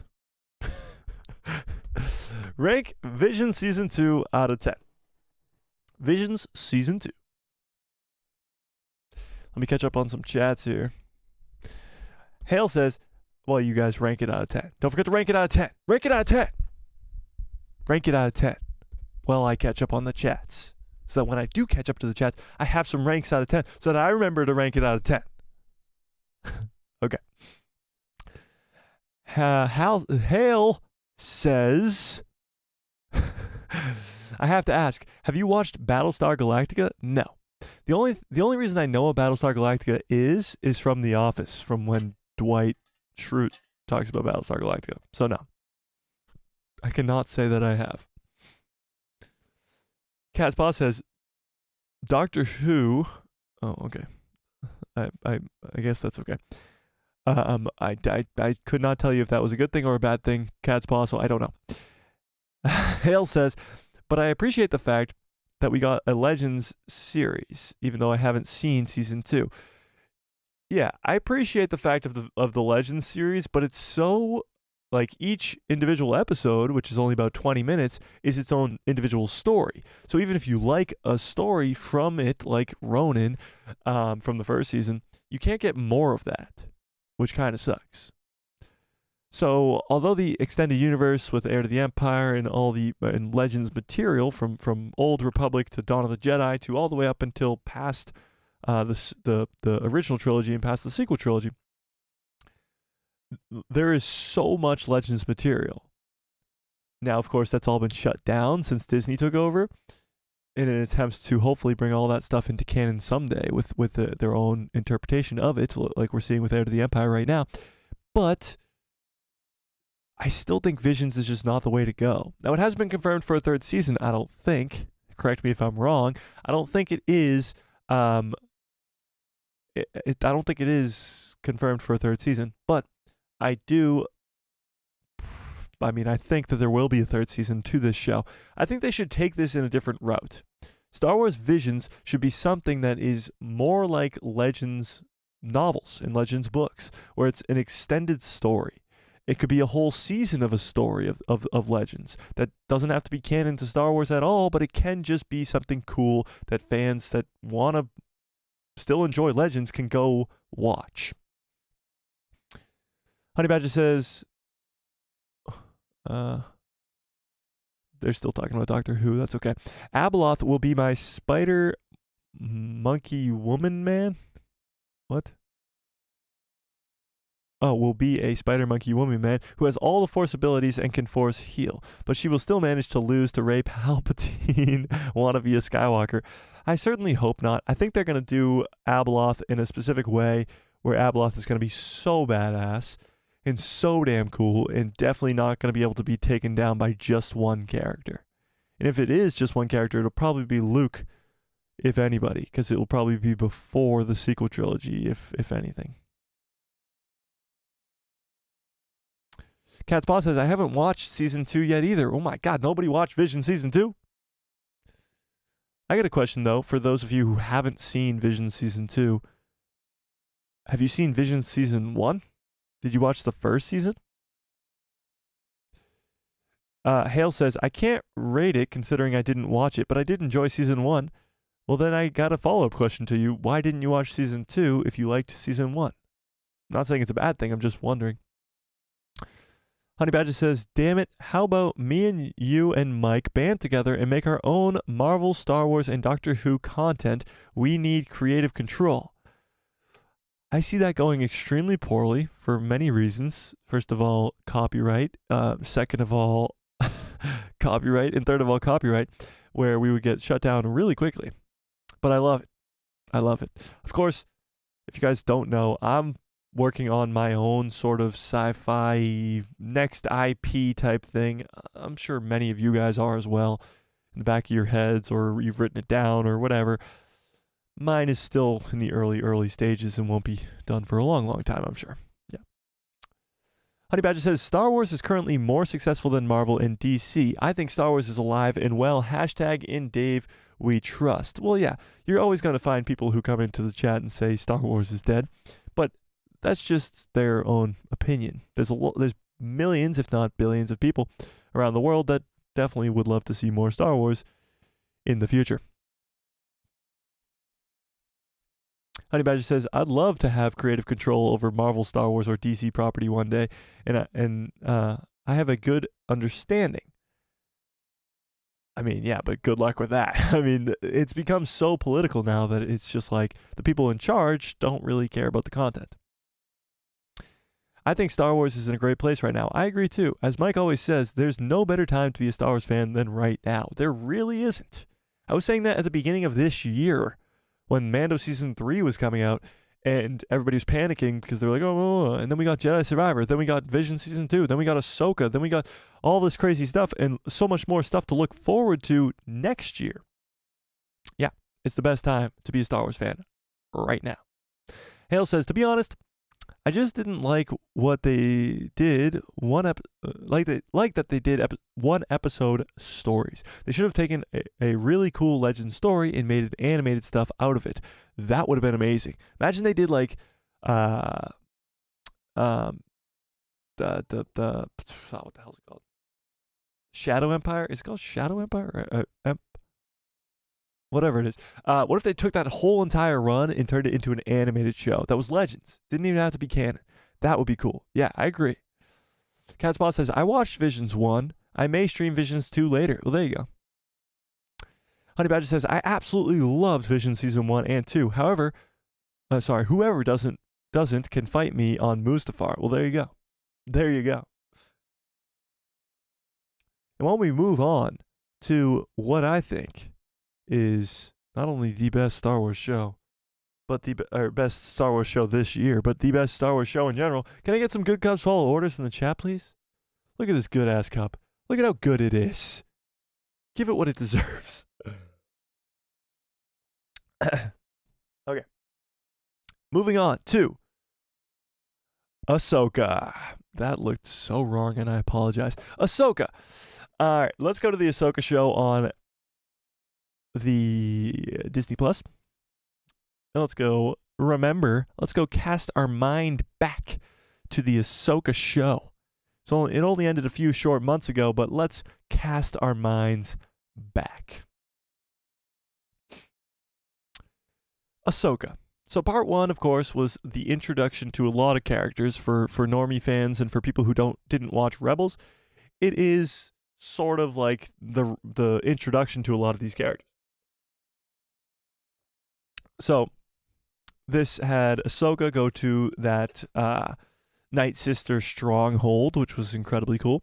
And we got to see her find the map to Ezra and Thrawn, which was also extremely cool. Couldn't open it, had to go help find Sabine to help her. Got introduced to Sabine, Lothal, all that stuff. Harrison Dula, Chopper. Fun stuff. And then the first episode ends with Sabine being stabbed. Was that first episode? I believe it was. Yes. First episode ends with Shin Hati stabbing Sabine. Incredible. This episode also gave us the introduction of Shin and Baylan into Star Wars canon, who are two incredibly cool new characters when it comes to Star Wars. It was amazing. So, Sabine gets stabbed in the side-ish of her stomach. Fans still absolutely hate that, but that's okay. It's ridiculous. But see, episode 2 leads us to where Ahsoka needs Sabine still because they need to go on this adventure together to go get that map back from Shin, who just stole it from her. And they go off to Corellia. Hera and Ahsoka go to Corellia while Sabine is healing. And they fight the Inquisitor Marok, which I can't wait to talk about. Because Marok turns into dust later on in the season, which we'll get to. But he turns into dust, and we all just assume that it's because it's kind of leading up to Thrawn's undead army that will turn into dust when you kill them. However, we get to see Thrawn's army, which is alive, and then when they do die, they come back to life. But they don't turn to dust when they die. So what was the whole purpose of the whole Marok just like going and smoke going everywhere? Whoa. What was that? I don't know. But episode 2 gave us Ahsoka versus Marok and gave us a flying fight scene between Hera and trying to stop the final hyperspace drive from getting to the Eye of Sion. Oh my God, just as I say these words, I just remember how awesome this freaking show was. Then we get to episode 3 as Ahsoka goes back to get Sabine for help. Episode 3 is when they arrive at the planet, which is named... What the hell is the planet named that they are making the Eye of Sion on? what is it? Somebody help me out. You guys know it? What's the name of that planet that the Eye of Sion was being built around, and that's where the map was? The hell? Oh, it was just on the tip of my tongue. I had it. Somebody help me out in the chat. Help me out, please. Please. I know you know it. I know you know it. But regardless, they go to that planet, and Cetos. Thank you, Hale. Jesus, I was losing my mind. Cetos. So Cetos is where they arrive. They get the awesome, cool fight scene in space. We get Ahsoka in space, Snips in space as she fights off the starfighters. And then they kind of crash land after we see the Purrgil on the planet. Then we go to episode 4, where we get to see some amazing lightsaber duels. First, we had Ahsoka versus Marok, where he turns to smoke. We get Shin versus Sabine, where she tries to use the Force but doesn't work. We get Baylan versus Ahsoka, which ends with Ahsoka dying, which is absolutely incredible. This 4th episode is extremely underrated, and it ends with Anakin. She arrives in the World Between Worlds, and we end the episode with Anakin standing in front of Ahsoka in the World Between Worlds. As incredible as this next episode, episode 5, is, episode 4 doesn't get enough credit for how good it is with the lightsaber duels and setting up episode 5 than it should. So this episode deserves all that it can, because it really sets up episode 5, which is the best episode of any Star Wars content we've received on Disney Plus or in any sort of TV form at all. So this 5th episode is incredible. This is the Anakin versus Ahsoka in the World Between Worlds. This is, it's just a freaking masterpiece. This is Ahsoka the White. When she finally comes out of it, you get the Clone Wars flashbacks, you get all that stuff. When she finally comes out of it, you get Ahsoka the White. She summons the Purrgil, and they jet off into hyperspace. So that's incredible. Then episode 6 is finally, you get the bad guys as they arrive on Peridia. And it's the first time we are ever seeing this new galaxy. In this new galaxy, we only really get to see one planet, which is Peridia. But there's a ring around the planet. It's all dead Purrgil. This is where they come to die. We get to see Thrawn for the first time ever. We get to see Ezra for the first time ever in live action. It is quite something. We get to see the Night Sisters, all that stuff. This episode is extremely underrated, I think. Extremely underrated. Then we get episode 7, which starts on Coruscant with Mon Mothma and Hera Syndulla as she stands trial. We get C-3PO, which is pretty cool at the beginning of the episode. Then we go on to see some more very cool stuff through this episode. This episode gets crapped on a lot for no reason at all, in my opinion. As we see Ahsoka and Hu Yang show up on Peridia, they have to hide in the Eye of Sion. Hide in the ring around the planet from the Eye of Sion. You get to see Thrawn use his tactical skills to kind of just tool with Ahsoka. He sends his army out for Ezra and Sabine, sends Shin and Baylan out there too. You get to see a very cool fight scene again between Ahsoka and Baylan part 2. You get to see Shin versus Sabine and Ezra. Ezra using just the Force because he doesn't even need a lightsaber anymore. It's a pretty cool action-packed episode, if I do say so myself. Then we get to the finale, and the finale starts in a very cool way. We start with Ezra Bridger crafting his own lightsaber, a new lightsaber that's very similar in pieces and structure to his masters, Kanan Jarrus. And that's where we get some of the coolest stuff with him talking about Kanan and Hu Yang, talking about how he trained with Kanan and all this other stuff. But we also get to hear that Hu Yang knows all about the Jedi. He's been around for 15,000 years or whatever it is. So he's been around since the beginning of the Jedi. So Hu Wang could be a huge part of the future of Star Wars, especially as we go back to Dawn of the Jedi in hopefully a few years. So the episode goes on. We get Ahsoka, Sabine, and Ezra go to the Night Sister catacomb or whatever it is as the Eye of Sion is gearing up to leave.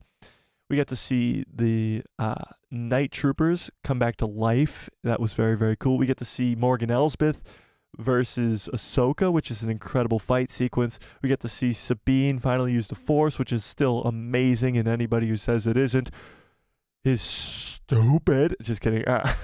They just don't understand. Usually they haven't seen Rebels, or usually they don't understand what Sabine's character is, or what the Force really is. But and then it ends off with Ezra getting home, and Sabine and Ahsoka and Hu Yang being trapped on Peridia, and we get to see not only Anakin Skywalker's Force Ghost, but Mortis God's statues. We get to see Shin stayed to rule over the bandits. Balin standing on top of those statues, hopefully looking out towards Abeloth. And we got the reunion of Harrison Dula, Chopper, and Ezra, which is cool as well. Sets up Thrawn back in the original galaxy for a future Heir to the Empire movie, if not trilogy. And it sets up Mando Season 4 and Skeleton Crew, and does all the things that it should have done. Now this, oh my God, this season. Let's just talk about it. Let's do it now. Rank this season of Ahsoka out of 10. Rank it out of 10 in the chat now as I catch up on these chats. Rank it out of 10 because I got to know what you guys think of this. I got to know. All right, where was I? Good Cups Follow Orders. Thank you guys. I appreciate that. Anthony says, yes, I totally forgot about Star Wars Visions Season 2. I loved it. Consider virtually all of canon. Wait, what? You loved it? I don't know what the last part of that means, but yes. Cetos, thank you, Hal. I appreciate that. No, you're right. It's Cetos. I don't know if it's spelled that way, but I don't even know, so who cares? Honey Badger says, Marok was a dead Star Killer. Let's open this rabbit hole again. Star Killer is real and killed by Cal Kestis in Jedi 3 and is resurrected by Balin and Shin. You're welcome. Wow, that's quite the theory right there. I don't think it is. It seems very unlikely that's the route that we're going with Marok. I just don't see that being the case. Marok was a cool character that was brought in to do a role. He did the role, served the purpose, and now he's gone. I don't think it was Star Killer. As much as I made videos on it for days, I don't think it was Star Killer. Cat's Paw says, you feel that Vision Season 2 is better than Vision Season 1? He's talking to Anthony, though. I think Season 2 was better as a total 9 episodes, but Season 1 has better individual episodes. Honey Badger says, can we catch one more episode of Ahsoka one day? Wait, what? Can we catch one more episode of Ahsoka together one day? A rewatch to full our empty Star Wars stomachs. A episode 5 and 8 rewatch? Oh, you mean like a watch party? We could do a Ahsoka rewatch party. That would be kind of cool. Maybe just like episode 4 and 5 or something like that. That would be really cool, yeah. I'd be down for that. If you guys want to do that, I'd be down. I'd be 100% down for that. Space Snips was awesome. It was awesome. Yeah, it was amazing. Cat's Paw says, episode 5 was my favorite. It is one of the best episodes ever. Dave cooked. He really did cook when it came to Ahsoka. Hale says, episode 5 was my favorite, but I think episode 4 was the best. I think episode 5 just overcomes 4 because of the fact that it has Anakin, it has the Clone Wars flashbacks. It plays more on nostalgia, but I agree episode 4 has better fight scenes and better story for the Ahsoka show itself, but when it comes to episode 5, it's just Anakin and his Padawan Ahsoka fighting in the world between worlds and going back to the Clone Wars. It's incredible. It's incredible. You can't even talk about it without smiling your ass off because it's that good. It's so good. Honey Badger says 1, 2, 4, 5, 6 were my favorite episodes, and 5 and the finale are my favorites. Oh, okay. Huge Wang is a great character. Yes, he is. I love that Huge Wang. Okay, Badger, calm down. Calm down. Cat's Paw gave it an 8 out of 10. Leans 86, what's up, says gave it an 8 out of 10. Hale says 9 out of 10. I want more between Ezra and Sabine. You'll definitely be getting more Ezra and Sabine for sure. Honey Badger says 10 out of 10. Loved my wife the whole time. I can watch her watch paint dry. Okay. Honey Badger says, I agree. Vision Season 2 was better than Season 1. Yeah. Jay says 10 out of 10. Yes, we can do a rewatch party on a Saturday. That would be dope. Yeah, we could do that for sure. We could do a rewatch party for sure. I think it'll more so depend on when the next Star Wars project is. Yeah. So if like it's not for a long time, like if Bad Batch Season 3 or The Acolyte is the next Star Wars project and it's not till like May, then we'll definitely do a rewatch party for Ahsoka. Yeah. Yeah. Mando, Ahsoka, and even Anne snore, so I can finally watch it. Oh, do all of them? Yeah. I will only watch it if you do a rewatch party before Season 2, and I'll give it a shot. There you go, Badger. We'll do that. Okay, so I have spoken. My ranking for Ahsoka Season 1, which I hope there's a Season 2, is a 10 out of 10. Okay, so I rattled back and forth on whether or not I'd give this like a 9.5 or wherever I put it. It's a 10 out of 10. From start to finish, it's entertaining. It has incredible action sequences. Visually, it's stunning. Like, he has the same budget that The Mandalorian does, but visually, it just looks so much better. And it's more of a personal thing that it's a 10 out of 10 for me because I am an enormous Rebels fan. And seeing all those Rebels characters from Ezra to Sabine to Huge Wang to Ahsoka, all those characters come into live action was incredible. Was absolutely incredible. And they were all done so well. So damn well. And I can't wait to see more of them. That's for sure. So 10 out of 10 for Ahsoka. And those are your 4 main Star Wars shows of the year, with, of course, Jedi Survivor in there as well. However, more stuff happened this year with Star Wars. It wasn't just projects this year. There was a lot of announcements this year. Of course, we had the writer's strike and actor's strike over the summer, which kind of led to a lot of speculation going around. Not a lot of stuff solidified or confirmed from studios and stuff like that. But at the beginning of the year, around April into May, we got Star Wars Celebration. Now, Star Wars Celebration gave us an absolute ton of, announcements. Insane amount. 3 movies. A Rey movie, which a lot of people I know are very skeptical about. A Mandoverse movie, which, I mean, come on. Mandoverse movie. There's not a single person in this chat right now that's not extremely excited about that movie. Mandoverse movie. And a Dawn of the Jedi movie, which honestly, as much as I am excited for the Mandoverse movie, the Dawn of the Jedi movie has so much potential that it's like mind-blowing. It could be the beginning of an entire run of trilogies that could go into the Old Republic, all the way to the High Republic, and all the way back to the Skywalker saga, starting at the beginning, at the very first Jedi, the very first Force users, and seeing the split between the Jedi and the Sith, seeing all the story arcs into the Old Republic with Darth Revan and all the other people involved in those stories, all the way for thousands and thousands and thousands of years to the High Republic. Getting to see that entire story finally fleshed out. And not only that, but again, like I said before with Huge Wang, Hu Yang, he could be connected to all of this. He's been around since the beginning of the Jedi. He knows all about that stuff.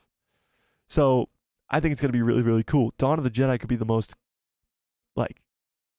important project that was announced this year. The most important. We did get some stuff confirmed and this year as well, and or Season 2 being delayed into 2025. We got some stuff confirmed that Bad Batch Season 3 will be the last season and will come out next year. Skeleton Crew's next year. It will be Jude Law with a bunch of kids. Star Wars Adventure during the Mandoverse. Acolyte will be the first ever Sith-centered show that will come out next year. And Tales of the Jedi is getting a second season and possibly more on the way. So it was quite an incredible year for Star Wars in what's supposed to be an off year with no movie involved in this calendar year and no movie involved in next year or the next year. There's no movie until 2026. But what's supposed to be an off year for Star Wars, as these non-fans are calling it, it's an incredible year for Star Wars. So now I gotta ask, what do you rank 2023 for Star Wars out of 10? For Star Wars content, for Star Wars announcements, for Star Wars content, for Star Wars video games, for Star Wars shows, for Star Wars everything. What do you rank the year 2023 out of 10? Now you can compare it to other years. You can go back to 2019 where you got Mando Season 1 and A Rise of Skywalker. You can go back I also think that year you might have gotten Clone Wars Season 7, but I could be wrong. You could also go back to 2016, where you came right off The Force Awakens and got Rogue One. You could go back to 2005, where you got Revenge of the Sith. You could go back to, if you were alive, 1977, where you got the original Star Wars. What is the best? You can compare it to those years, but what do you rank 2023 out of 10 for Star Wars? Let me catch up on some chats real quick. Honey Badger says, 10 out of 10. I need more Balin and Shin, Snips, and my wife, and the Mortis gods with a sprinkle of Chopper and Morai, because me and Mike were both robbed all damn season. We want more Chopper and Morai. Definitely want more Chopper for sure. Yeah. Yeah. Cat's Paw says, Rebels, Rebels, Rebels. Rebels is incredible. So underrated. So underrated. This just came to my mind. What if, and this is completely just not related to anything we're really talking about right now, but it is, of course, it's Star Wars related, so it's related. What if, hear me out, Rangers of the New Republic wasn't canceled? Okay, hear me out. Ahsoka did one thing very, very well, and that was introduce Hera Syndulla into the mix. Now, Hera Syndulla is arguably not a main character of Ahsoka. She's not in the back half of the episodes. She doesn't go to Peridia, so she's just not involved. She is a character in the show, but she's as much as a main character as Mon Mothma or Carson Teva or some of these minor characters. What if they're setting up Hera Syndulla, Carson Teva, Chopper, and others to be the new Rangers of the New Republic? Rangers could still exist and still be a show if they want it to be. They can replace Cara Dune with Hera Syndulla, who, by the way, is probably more of a fan favorite character than Cara was ever.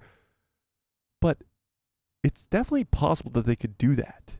Still involve other characters like Ahsoka, like Din Djarin, and involve them in this show and tie them in at least. But they could still have a Rangers of the New Republic show.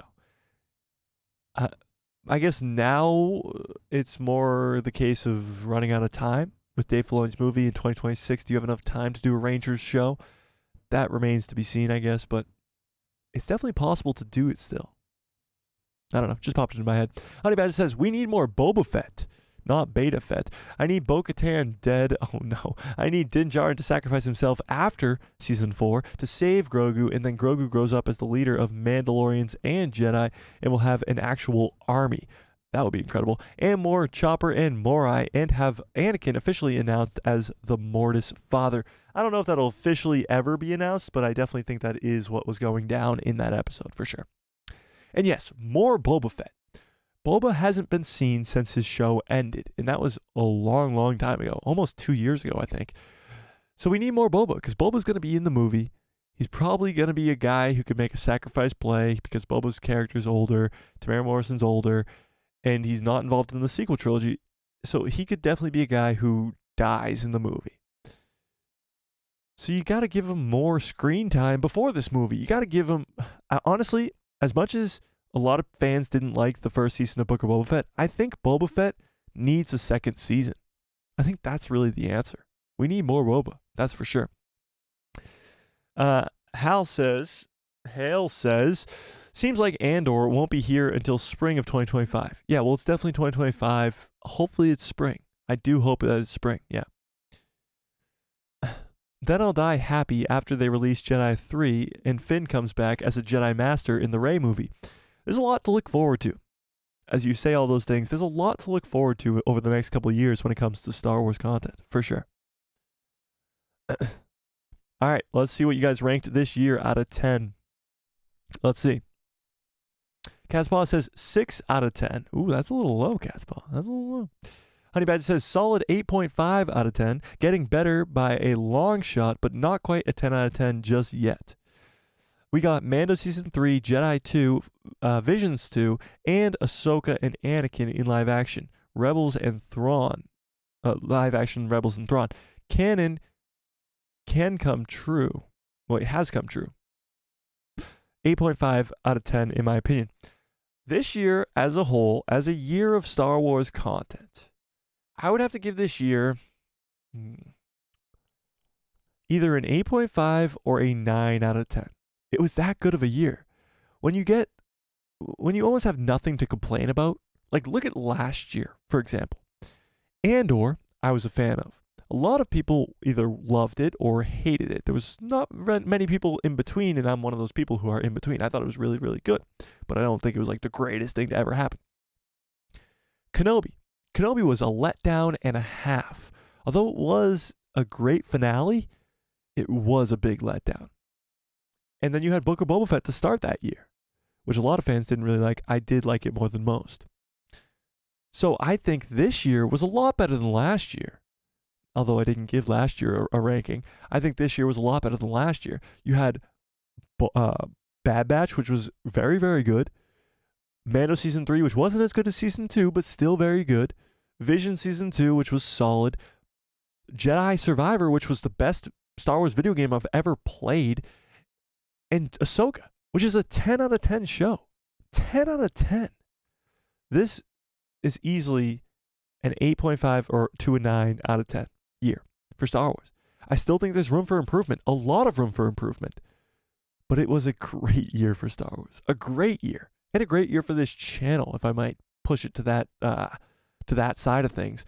Incredible. We've grown at least 4 or 5 times from the beginning of the season, beginning of the year.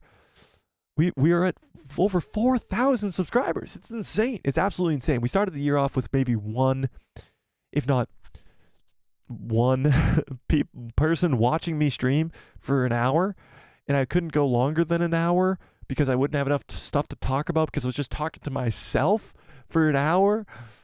And now I got a whole bunch of you guys talking to me the entire time, where we're going over 2 hours, 2.5 hour streams sometimes, where I'm like, I gotta go. It's been 2.5 hours. But I want to stay. We've come such a long way. The record, I believe, is, 54 or something like that? On people at the same time on a live stream? 54!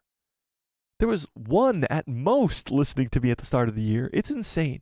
It's absolutely insane. I can't thank you guys enough for all this. Wouldn't be here at all if it wasn't for any of you guys. People who are members, I appreciate you so much. Even the people who aren't members, who just watch, cannot thank you guys enough. It's a dream come true to be able to sit here and do this. It really is. I cannot appreciate you guys.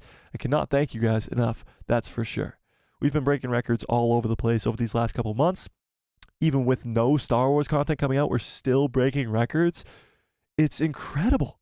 It's incredible. I'm at the point here where we only have 1 week left till, or 5 days left till the new year. And I'm like, we might be able to actually reach 5,000 subscribers by the end of the year.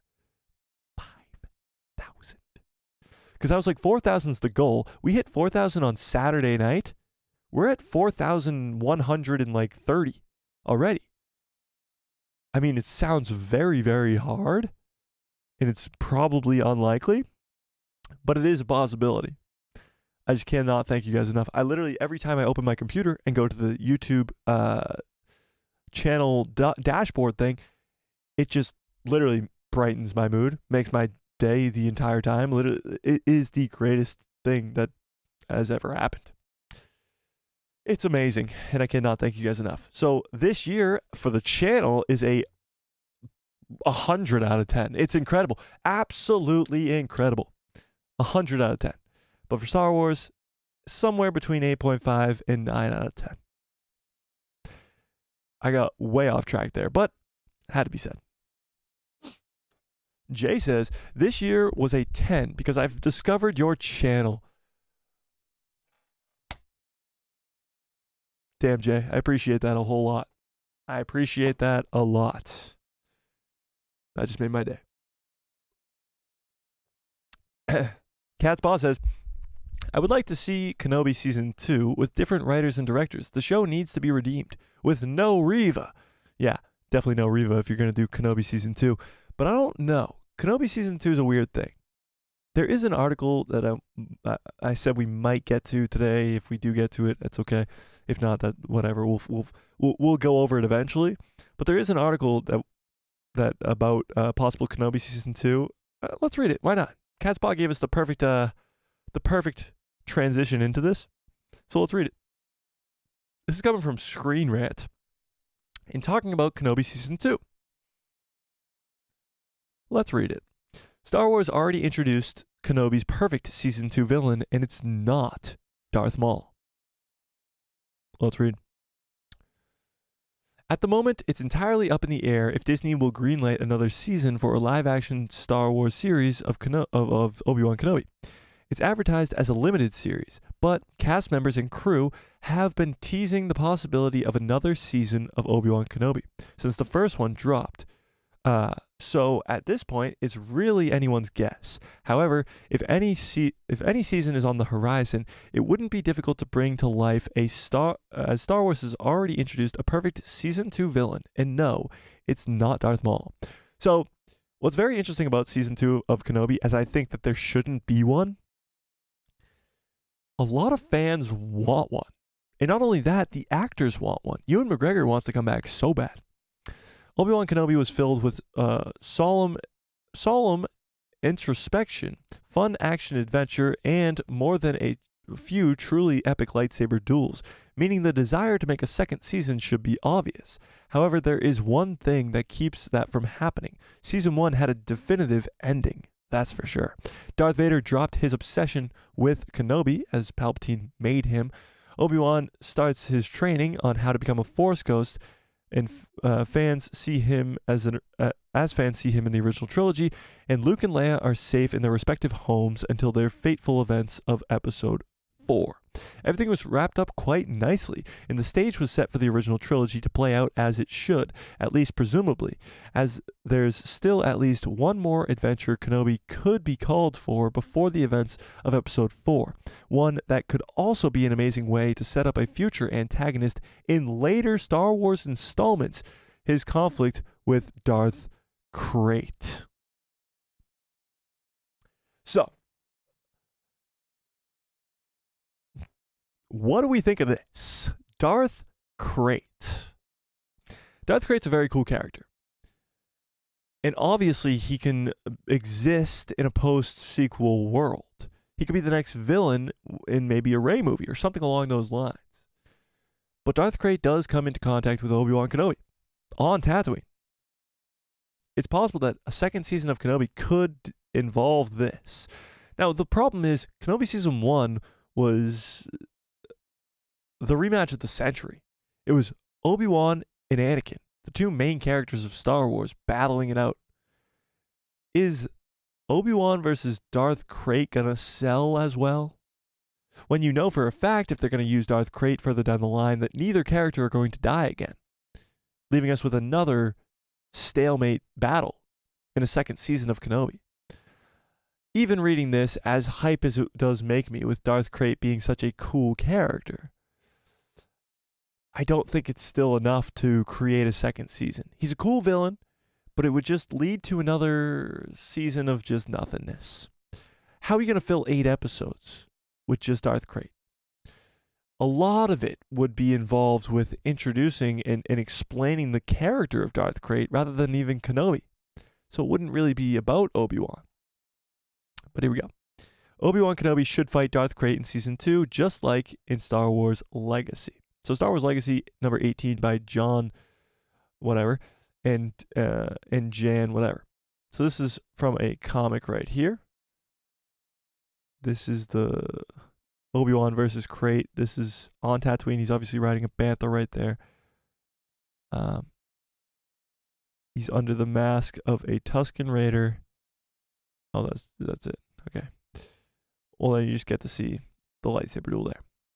This is an issue of Star Wars Legacy reveals Darth Krayt's entire backstory, including a conflict that he had with Obi-Wan Kenobi on Tatooine following Order 66. Before Darth Krayt fell to the Sith, he was named a Shard Het. I think that's how you pronounce it. I don't know.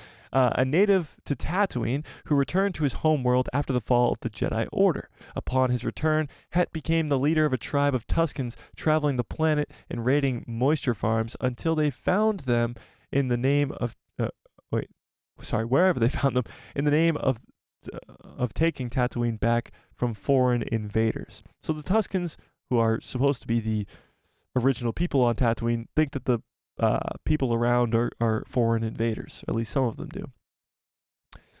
Ashar's unwittingly came across the Lars family homestead, where he and his raiders planned to claim it just as they did so many others before. Only this house was under the protection of Obi-Wan Kenobi. He defeated Het in combat, making him unfit to lead the Tuskens any longer. Het was forced to leave Tatooine in shame. At this point, he found the one Sith and rose to prominence nearly 150 years later during the Legacy era. 150 years later. So while the storyline only lasts an issue, it has very element to be an epic season-long arc filled with unexpected twists, exciting visuals, and all new links between Star Wars past and future. This season could start with Obi-Wan becoming aware of a lightsaber-wielding Tusken, leading to a new tribe of raiders, and taking it upon himself to investigate. Then the threat of Luke's life would become clear, and Kenobi would have to jump into action. After their battle, the truth about his lightsaber-wielding Tusken will be revealed, establishing personal stakes for Kenobi in the conflict with the fellow former Jedi beyond just protecting Luke, while also setting up Darth Krayt as a future villain whenever Star Wars wants to bring him in, as it is 150 years later. The greatest hurdle Star Wars would have to overcome is Obi-Wan Kenobi Season 2 is a villain who's both worthy of Obi-Wan's time and who isn't Darth Vader or Darth Maul, as Star Wars Rebels already gave us Darth Maul's perfect ending, and having Obi-Wan battle Darth Krayt before he was even introduced as Darth Krayt would fix both of those issues while creating an exciting new villain for the future installments. And the kicker, Star Wars already introduced the perfect villain for Kenobi Season 2 within the pages of a legacy comic series, making this storyline perfect for a live-action adaptation. What do we think? See, the more and more I read it, the more and more I kind of get intrigued to want to see this in live action. I still don't think it's enough story for an entire season. I think you get a lot on the earlier half of the season of Obi-Wan learning to become a Force ghost and maybe learning about this Tusken with lightsabers in the background. But a lot of it would have to sort of be more about Krayt than even Obi-Wan. It would have to be way more about a different character, and that might have the similar effects of what happened with Boba Fett. Mando takes over that show in the back half. He just does. He's a more important character. And that might be the same issue that they would come upon with a Kenobi Season 2 if they were to involve Darth Krayt. It sounds like an incredible story. If Lucasfilm is listening, and I know that they are, if you are going to do a Season 2 of Kenobi, do not make it versus Vader Part 2 or versus Maul Part 1. If you are going to do a Season 2, make it this story. I don't know how you're going to spread it out for 6 to 8 episodes, but make it this story. This story is incredible. It would also set up Darth Krayt for future endeavors. But what do you guys think? What do you think? What do you think? Catspaw says, "You are welcome. I'm so glad I found this channel and community." Thanks, Catspaw. I appreciate that, and I'm glad you found it too. I don't think Kenobi ending wrapped up. There's a lot more series to come for Kenobi, in my opinion. But what? It seemed to be pretty damn wrapped up to me. Luke is safe. Leia is safe. They're both on their own worlds. We don't see them again together until A New Hope. Kenobi doesn't see Leia until A New Hope. Kenobi's supposed to stay on Tatooine until A New Hope. So the only possible story that would be able to be important enough for a second season would be Darth Krayt, because that doesn't involve Obi-Wan leaving Tatooine. Jay says, "I gotta go, Mike. Great stream and have a good New Year." Well, Jay, we'll be live before the New Year. But yeah, thanks for coming, Jay. I appreciate you. Brandon Tran says, "If Kenobi Season 2 does happen, then we should get scenes of him training with Obi-Wan Qui-Gon to become a Force Ghost and stay on Tatooine. Yeah, I think that would be the majority of the season. This Darth Krayt thing would be the new villain, but the first half of the season would be a lot of just training to become a Force Ghost. I'm all for it. I do see where there is enough story, I guess, to make a 6-episode show, maybe not an 8-episode show. I still don't think it's the right thing to do, but it might be what Lucasfilm does anyway. Yeah. Agree, but I would like to see Kenobi off-world sometimes. No, he can't leave the planet. He can't leave the planet. If they're gonna make a season 2, he can't leave the planet. Deborah Chow ruined Kenobi on as bad as Rian Johnson did with Luke in The Last Jedi. Ooh, that's some harsh words right there. I actually disagree. I think Kenobi is definitely in a weird spot at the beginning of that show, but it's not nearly as bad as what Rian Johnson did to Luke Skywalker. Luke Skywalker is a completely different character. Obi-Wan seems to be in the spot where we think he would be almost. At the beginning of the series, not so much. At the beginning of the series, he is cut off. He's buried the lightsabers, which was stupid. But at the end of the series, it's where we thought he was going to be. He's still in tune with the Force. He's still protecting Luke. He's learning to become a Force Ghost. That's where we think Obi-Wan is. It's not a ruin of the character. That's what he is. That's who Obi-Wan is. So what they did with Luke Skywalker is a completely different thing. They completely destroyed the character, completely changed the character from the fundamentals, and killed him off. So it's a little bit different. But yeah, I get where you're coming from. Let's end this poll, see what you guys thought was the best series of the year or best Star Wars project of the year. Ahsoka with 36% takes the lead. Bad Batch Season 2 with 27% is tied with The Mandalorian Season 3, which is 27%. Wow. Jedi Survivor only 9%. That's surprising to me, actually. Really surprising to me. Should we do some Mando trivia to end the show? Do you guys want to do some Mando trivia? Yes? No? Maybe so? Yes? No? Maybe so? We got some Mandalorian trivia. I'm pretty sure it's only Season 1 and Season 2, but I could be wrong. What do we think? Mando trivia? Yes? No? Maybe? Do it? All right, I'll do it. We're doing it. Brandon says do it. We're doing it. All right, you guys got to be quick, though. You got to be quick. All right, everybody, make sure you're fully live. Like, fast forward all the way to the live part. Fast forward all the way to the live, so you're fully live, so we can get answers in quick, so we can go through a bunch of these. Look at this deck. We're not going through all of them, of course, but this is a big-ass deck of cards, so we're going to go through a few, all right? Let's go. Yes, okay, let's do it. Are we ready? First one. So I think there's like an easy and a hard on each one, I think. So, why does Mando reveal his face to the public in the first season? Why does Mando reveal his face in the first season? Freak Zeke, what's up, says, was just about to vote on the poll, but then it closed. Oh, Zeke, what was your favorite project of the year? Because he's dying?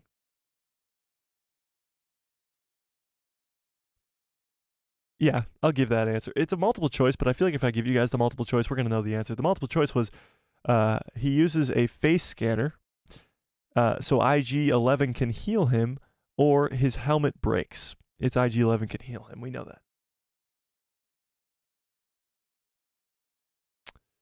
Well, it's also the first one with the face scanner, but that's in Season 2. This says Season 1.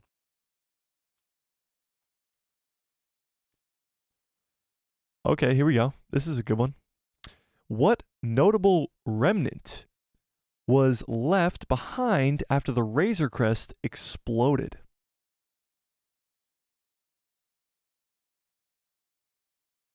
What was left behind when the Razor Crest exploded? Who's going to be first? Who's going to be first? What was left behind?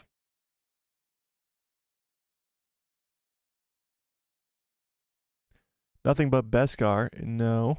Jedi Survivor was your favorite? Nothing But Beskar is a no.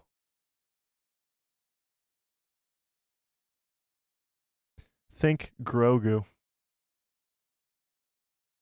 Nobody's got this one? Nobody's got this one?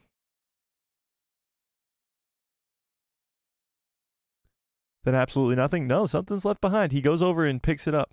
He goes over, Din Djarin goes over and picks it up off the ground. What is it? Grogu's pod? No.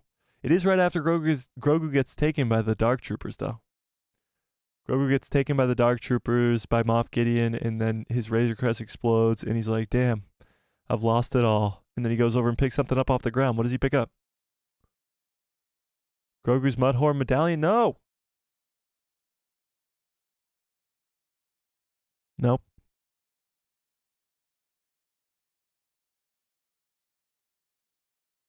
Nope. Can I buy a vowel? Yes, you can buy a vowel. Let's buy a vowel. Your vowel is I'll give you the multiple choice actually. Wait, where was it? Shit, I lost it. Why did I shuffle it already?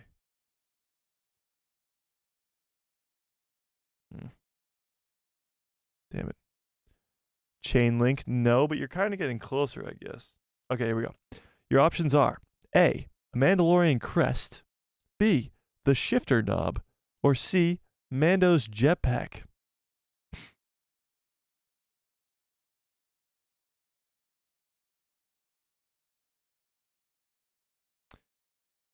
The knob. See, now you're like, oh, duh. Duh. Duh. Babies love knobs. Yeah. All right. Here's a pretty hard one. What color are the child or Grogu's? What color are Grogu's nails?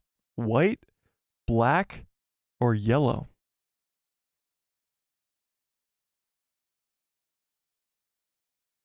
White, black, or yellow? Grogu's nails. Tannish yellow? I'll take it. It's yellow. All right, we'll do one more. White? Oh, mainly you're wrong. Freak Zeke, yes, correct. All right, we'll do one more.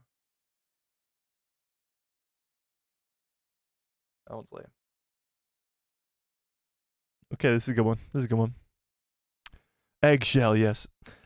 Why does Ahsoka refuse to train Grogu?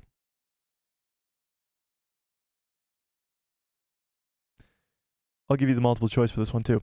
A, he does not want to be trained. B, his lack of skill makes him dangerous. Or C, his attachment to Mando makes him vulnerable to his fears. Because of Sabine.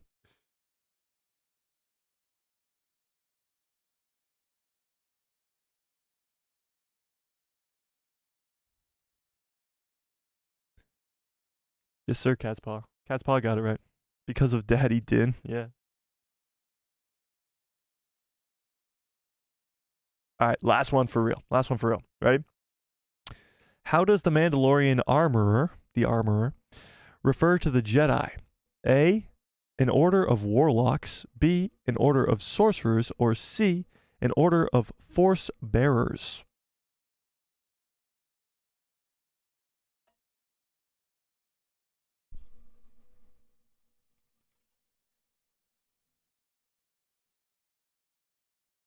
B, sorcerers? There you go. Easy.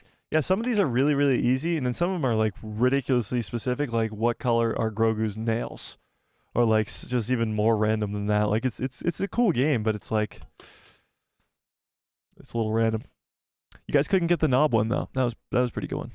Because that was like season 2. It's like he specifically goes over and picks up the knob because it reminds him of Grogu. Keep going. All right, we'll do a few more. It's been 2 hours, guys. All right, we'll do a few more. One more. We'll do two more. Two more.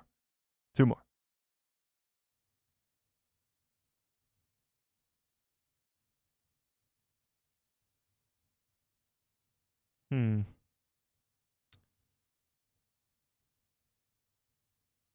That one's easy. That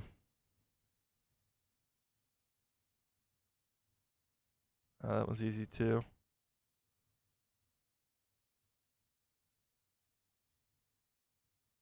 Hmm.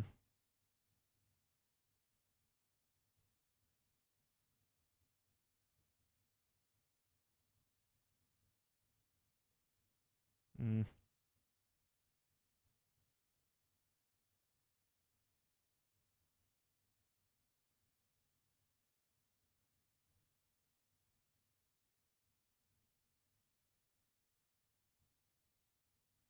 Some of these are really, really easy. Hang on.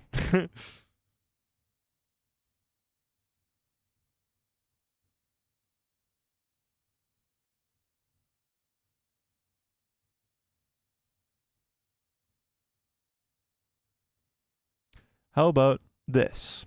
Who's the damn spy in The Mandalorian season 3? The Armorer or Kathleen Kennedy? Kathleen Kennedy. Here's a good one. What was the Mandalorian's name? A. Dan Karja. B. Din Djarin. Or C. Dean Duna.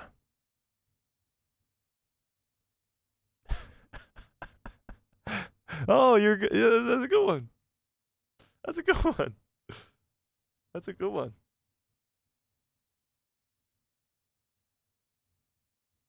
Okay, this one. Yeah, there you go. Daylight, what's up? How we doing?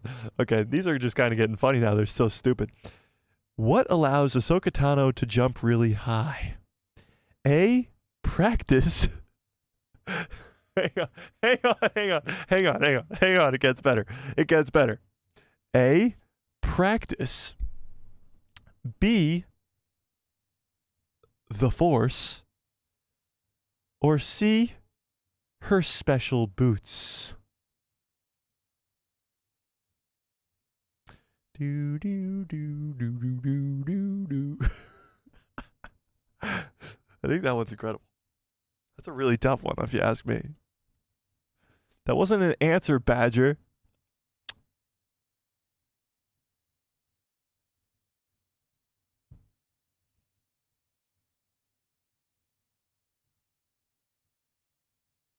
Here's a kind of tough one. I mean, it's a little bit confusing.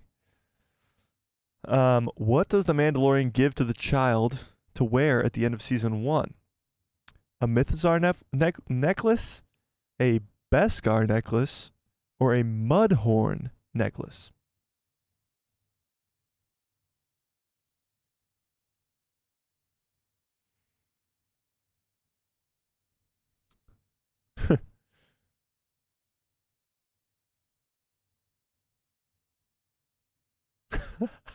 All right, I got two more. One more joke one and then one more real one. The Mythzar, yes.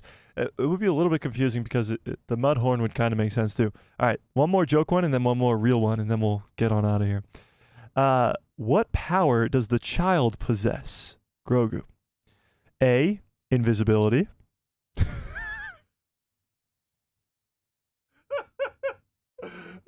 Okay. A. Invisibility. B. Super speed. Or C. The Force.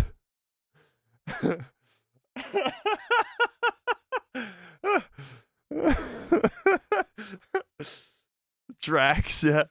Drax is the invisibility. This is literally the real question. A, invisibility. B, super speed. Oh, you can't see it, but I'm covering up the next one because, yeah, these are real questions. Peyton, what's up, Peyton? How we doing? All right, last question for real. What humanoid species is Queel from season 1 of The Mandalorian? No cheating. Don't look it up.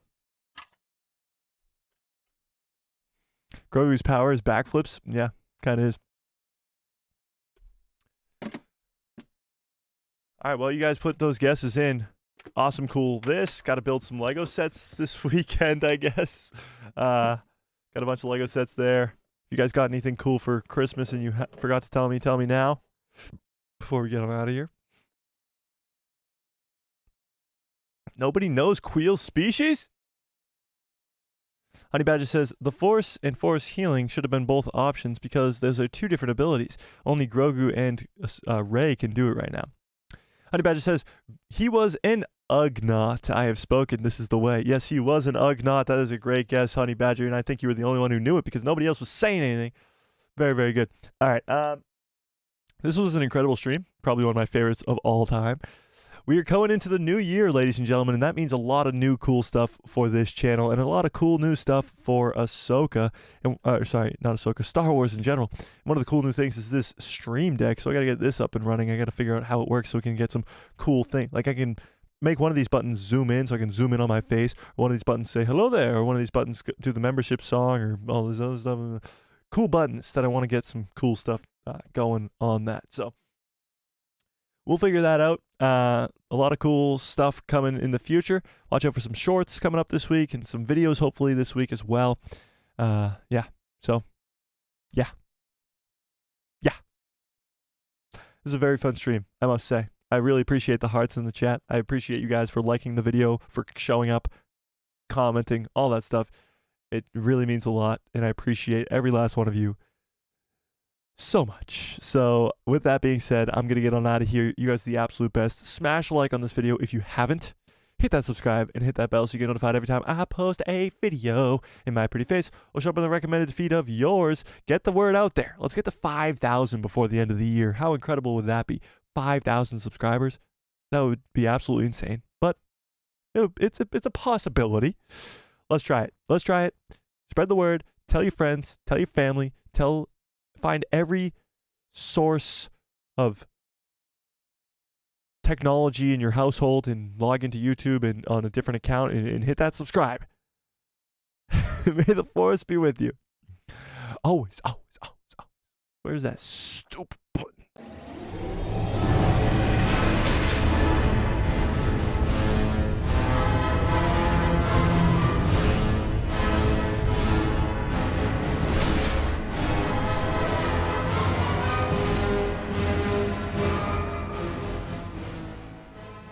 Whew, yeah, I gotta change this thing because it's not the holiday one anymore, but that's okay. What a great stream. What a great show. You guys are the absolute best. I hope you have a great rest of your evening, a great rest of your lives, and good night, everybody.